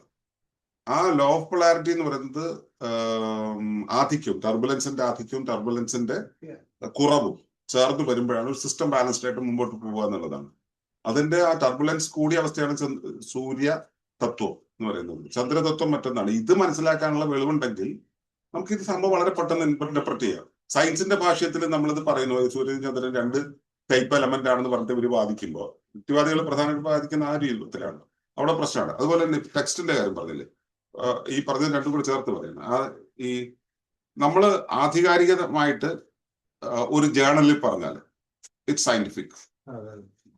കാലങ്ങളായിട്ട് എന്നുവെച്ചാൽ 10,000-കണക്കിന് വർഷങ്ങൾ അല്ലെ 1000-കണക്കിന് വർഷങ്ങളായിട്ട് ട്രയൽ ആൻഡ് എററിലൂടെ ബോധ്യം വന്നിട്ട് എഴുതി പിടിപ്പിച്ച ഒരു സ്ക്രിപ്ചർ വന്നിട്ട് അത് അന്ധവിശ്വാസം എന്ന് പറയുന്ന ഒരു രീതിയിൽ. അല്ല, ഇതൊക്കെ അങ്ങനെ തന്നെയാണ്. അന്ധവിശ്വാസം എന്ന് പറയുന്ന പിൽക്കാലത്ത് മുഴുവൻ അപ്പോ സയൻസ് സ്ഥാപിക്കപ്പെടുകയാണ് ഉള്ളതാണെന്ന് പറഞ്ഞിട്ട്. പക്ഷെ അത് അന്നപ്പോ ഒരു മനസ്സിലാണ്. അല്ല, സയൻസ് ജേണലിൽ വന്നത് ശരിയാണെന്ന് വിശ്വസിക്കുന്നവര് ബോധ്യമാണ് അല്ലെ. സയൻസ് ജേണലിൽ വന്നു കഴിഞ്ഞാൽ ആ സാധനം ശരിയാണ്, സ്ക്രിപ്ചറിൽ വന്നു കഴിഞ്ഞാൽ പറ്റൂല. ഇന്നത്തെ അറിവും പഴയ അറിവും തമ്മിൽ പല അത് രണ്ടും മോഡേൺ സയൻസിന്റെ അന്ധവിശ്വാസങ്ങളിൽ പെട്ടതാണ് ഇതൊക്കെ കുറെ. മോഡേൺ അല്ല, ഇത് നമുക്ക് ആ വിവേകത്തോടു കൂടി ഇത് മനസ്സിലാക്കാൻ പറ്റിയ മതിയാണ്. അവരെ കൊണ്ടാണ് പ്രശ്നം. അതാണത് എന്ത് അന്ധവിശ്വാസം ഒന്നും നമ്മൾ അതിനെ ചിത്രീകരിക്കുന്നേ ഉള്ളൂ. അതിന്റെ ധാരണ എളുപ്പമാണ്. അല്ല, സിദ്ധവേദത്തിനകത്തൊക്കെ സയൻസിന് വിരുദ്ധമായ പല കാര്യങ്ങളും സ്വാമി എഴുതി വെച്ചിട്ടുണ്ട്. ആ വായിച്ചാൽ നമുക്ക് ഇതാവും. കൃമികളൊക്കെ സ്വമേധയാ ഉണ്ടായി വരുന്നാണ് സ്വാമി പറയുന്നത്. നമുക്ക് അംഗീകരിക്കാൻ പറ്റില്ല ഇന്നത്തെ സയന്റിഫിക് നോളജ്. ബയോണുകൾ എന്ന് പറയുന്ന സാധനമുണ്ട്. അല്ല, ബയോണുകൾ എന്ന് വെച്ചിട്ടുണ്ടെങ്കിൽ ന്യൂട്രൽ ആയിട്ടുള്ള കാർബോണിക് ഓർഗാനിക് എലമെന്റുകളാണ്. അത് ഒരു ബയോട്ടിക് സിസ്റ്റത്തിൽ ആ സംഭവം ജനറലി ബയോട്ടിക് സിസ്റ്റത്തിന്റെ ബയോപ്ലാസ്മയിൽ അത് ഉണ്ടാവും. ഒരു സാഹചര്യം വന്നാൽ അവിടെ ഒരു ഡിമാൻഡ് വന്നു കഴിഞ്ഞാൽ ആ സാധനം അവിടെ റൈസ് ആവും. അത് രോഗാണോ കീടാണോ എന്നൊക്കെ നമുക്ക് വിളിക്കാം. ഒരു ബാക്ടീരിയ വൈറസ് ഒക്കെ ഉണ്ടാവുന്ന അത് ശാസ്ത്രീയല്ല. അത് വൈറസ് എന്നല്ല പറഞ്ഞത്, ഇന്ന തരത്തിലുള്ള പുഴു സ്വമേധയാ അതിനകത്ത് ഉണ്ടാകുന്നു എന്നൊക്കെ എഴുതിയിട്ടുള്ള സമയം. ഇപ്പൊ തൈരിൽ ഉണ്ടാവുന്ന പുഴുവില് തൈരിൽ പുഴു ഉണ്ടോ? അല്ല, ആ പുഴു വരുന്നത് എങ്ങനെയാ? ഒരു ജേം അതിനകത്തേക്ക് വന്ന് ഇറങ്ങിയിട്ട് അതിലുണ്ടാവുകയാണ്. അല്ലാണ്ട് അതിനകത്ത് ഉണ്ടാവും. മൾട്ടിപ്ലിക്കേഷൻ അല്ല, അതൊരു ശാസ്ത്രത്വ വിശ്വാസമാണ്. ഒരു എൻവെന്റ് ഒരു ടെറേറിയത്തിനകത്ത് ഒരു പുതിയ ഉണ്ടാവുന്നില്ല. ഒരു ടെറേറിയത്തിനകത്ത് ഒരു ജീവി സ്വയമേവ ഉണ്ടായിത്തരും. അവിടെ സാഹചര്യങ്ങൾക്കനുസരിച്ച് ഉണ്ടായിത്തരും. ഇതൊരു ബയോട്ടിക് സിസ്റ്റത്തിന്റെ പ്രത്യേകതയാണ്. അങ്ങനെ തന്നെയല്ലേ ജീവൻ ഉണ്ടായത്. ഇപ്പൊ വെള്ളത്തിൽ ജീവൻ ഉണ്ടായി എന്ന് പറയും.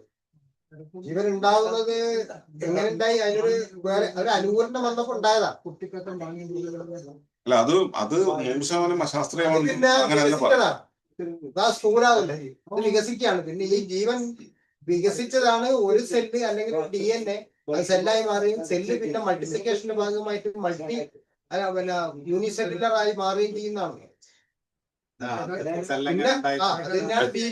നമുക്ക് ഡിസ്കസ് ചെയ്യാവുന്നതാണ്, ഡീറ്റെയിൽ ഡിസ്കസ് ചെയ്യാവുന്ന. നമുക്ക് നാളത്തെ കാര്യം കൂടുതൽ സംസാരിക്കാല്ലേ? നാളത്തെ ക്ലാസ്സിന്റെ കാര്യം നേരത്തെ അല്ലേ ചെയ്യേണ്ടത്? ഏട്ടൻ പറഞ്ഞു തന്ന കാര്യങ്ങളൊന്നും പറഞ്ഞാൽ. ബാബു ചേട്ടൻ 2 വിഷയം, എനിക്കൊരു വിഷയമുള്ളത്. അപ്പൊ തുടങ്ങുന്നത് എന്റെ വിഷയമായിട്ട് അത് വേണ്ട. തുടങ്ങിയിട്ട് മിഡിൽ 2 വെച്ചോ മതി. ഓക്കെ. അപ്പൊ മറ്റേ നാളെ 3 മണിക്കത്തെ ട്രെയിനിലാണല്ലോ പോകാൻ ഉദ്ദേശിക്കുന്നത്. അതെ 3 മണിക്ക് ട്രെയിനിൽ അവിടേക്ക് പോകണമെന്നുണ്ടെങ്കിൽ ഇവിടുന്ന് 1 മണിക്ക് ഇറങ്ങണം. അപ്പൊ നമ്മളൊരു പിന്നെ 12 കാലാകുമ്പോഴേക്കും ഭക്ഷണം കഴിച്ചു കഴിഞ്ഞാൽ 1 മണിക്ക് ഇവിടെ ഇറങ്ങാൻ പറ്റും. അപ്പൊ അങ്ങനെയാണെങ്കിൽ അതിനനുസരിച്ച് സെഷൻസ് പോകണം. അപ്പൊ നമ്മളിപ്പോ വെളിയിൽ നിന്ന് വരാൻ ഇപ്പോ ഒരാൾ മാത്രമേ ഉള്ളൂ അല്ലെ, സുബ്രഹ്മണ്യൻ എന്ന് പറയുന്ന ആൾ വന്നാൽ വന്നു, അത് മതിയുള്ളൂ. ബാക്കിയുള്ളവരൊക്കെ ഇപ്പോ ഇവിടെ തന്നെ ഉണ്ട്. അങ്ങനെയാണെങ്കിൽ നമുക്ക് രാവിലെ എന്റെ ക്ലാസ് കഴിഞ്ഞാൽ ഉടനെ നമുക്ക് തുടങ്ങാം. അപ്പൊ അതിന് മുമ്പ് എല്ലാവരും റെഡി ആയിരുന്നു. എനിക്ക് ക്ലാസ് 7 to 7:30 ആണ് നമ്മുടെ ക്ലാസ് ഉണ്ടാവുക. അത് ഇവിടെ അല്ല, നിങ്ങൾക്കുള്ളതല്ല, ഓൺലൈനാണ് അത്. അപ്പൊ അത് കഴിഞ്ഞാൽ ഉടനെ നമുക്ക് തുടങ്ങാം. അപ്പൊ എത്ര മണിക്കെന്നുള്ള പറഞ്ഞാലേ 7:30. ഭക്ഷണത്തിന്റെ കാര്യങ്ങൾ ഇതല്ല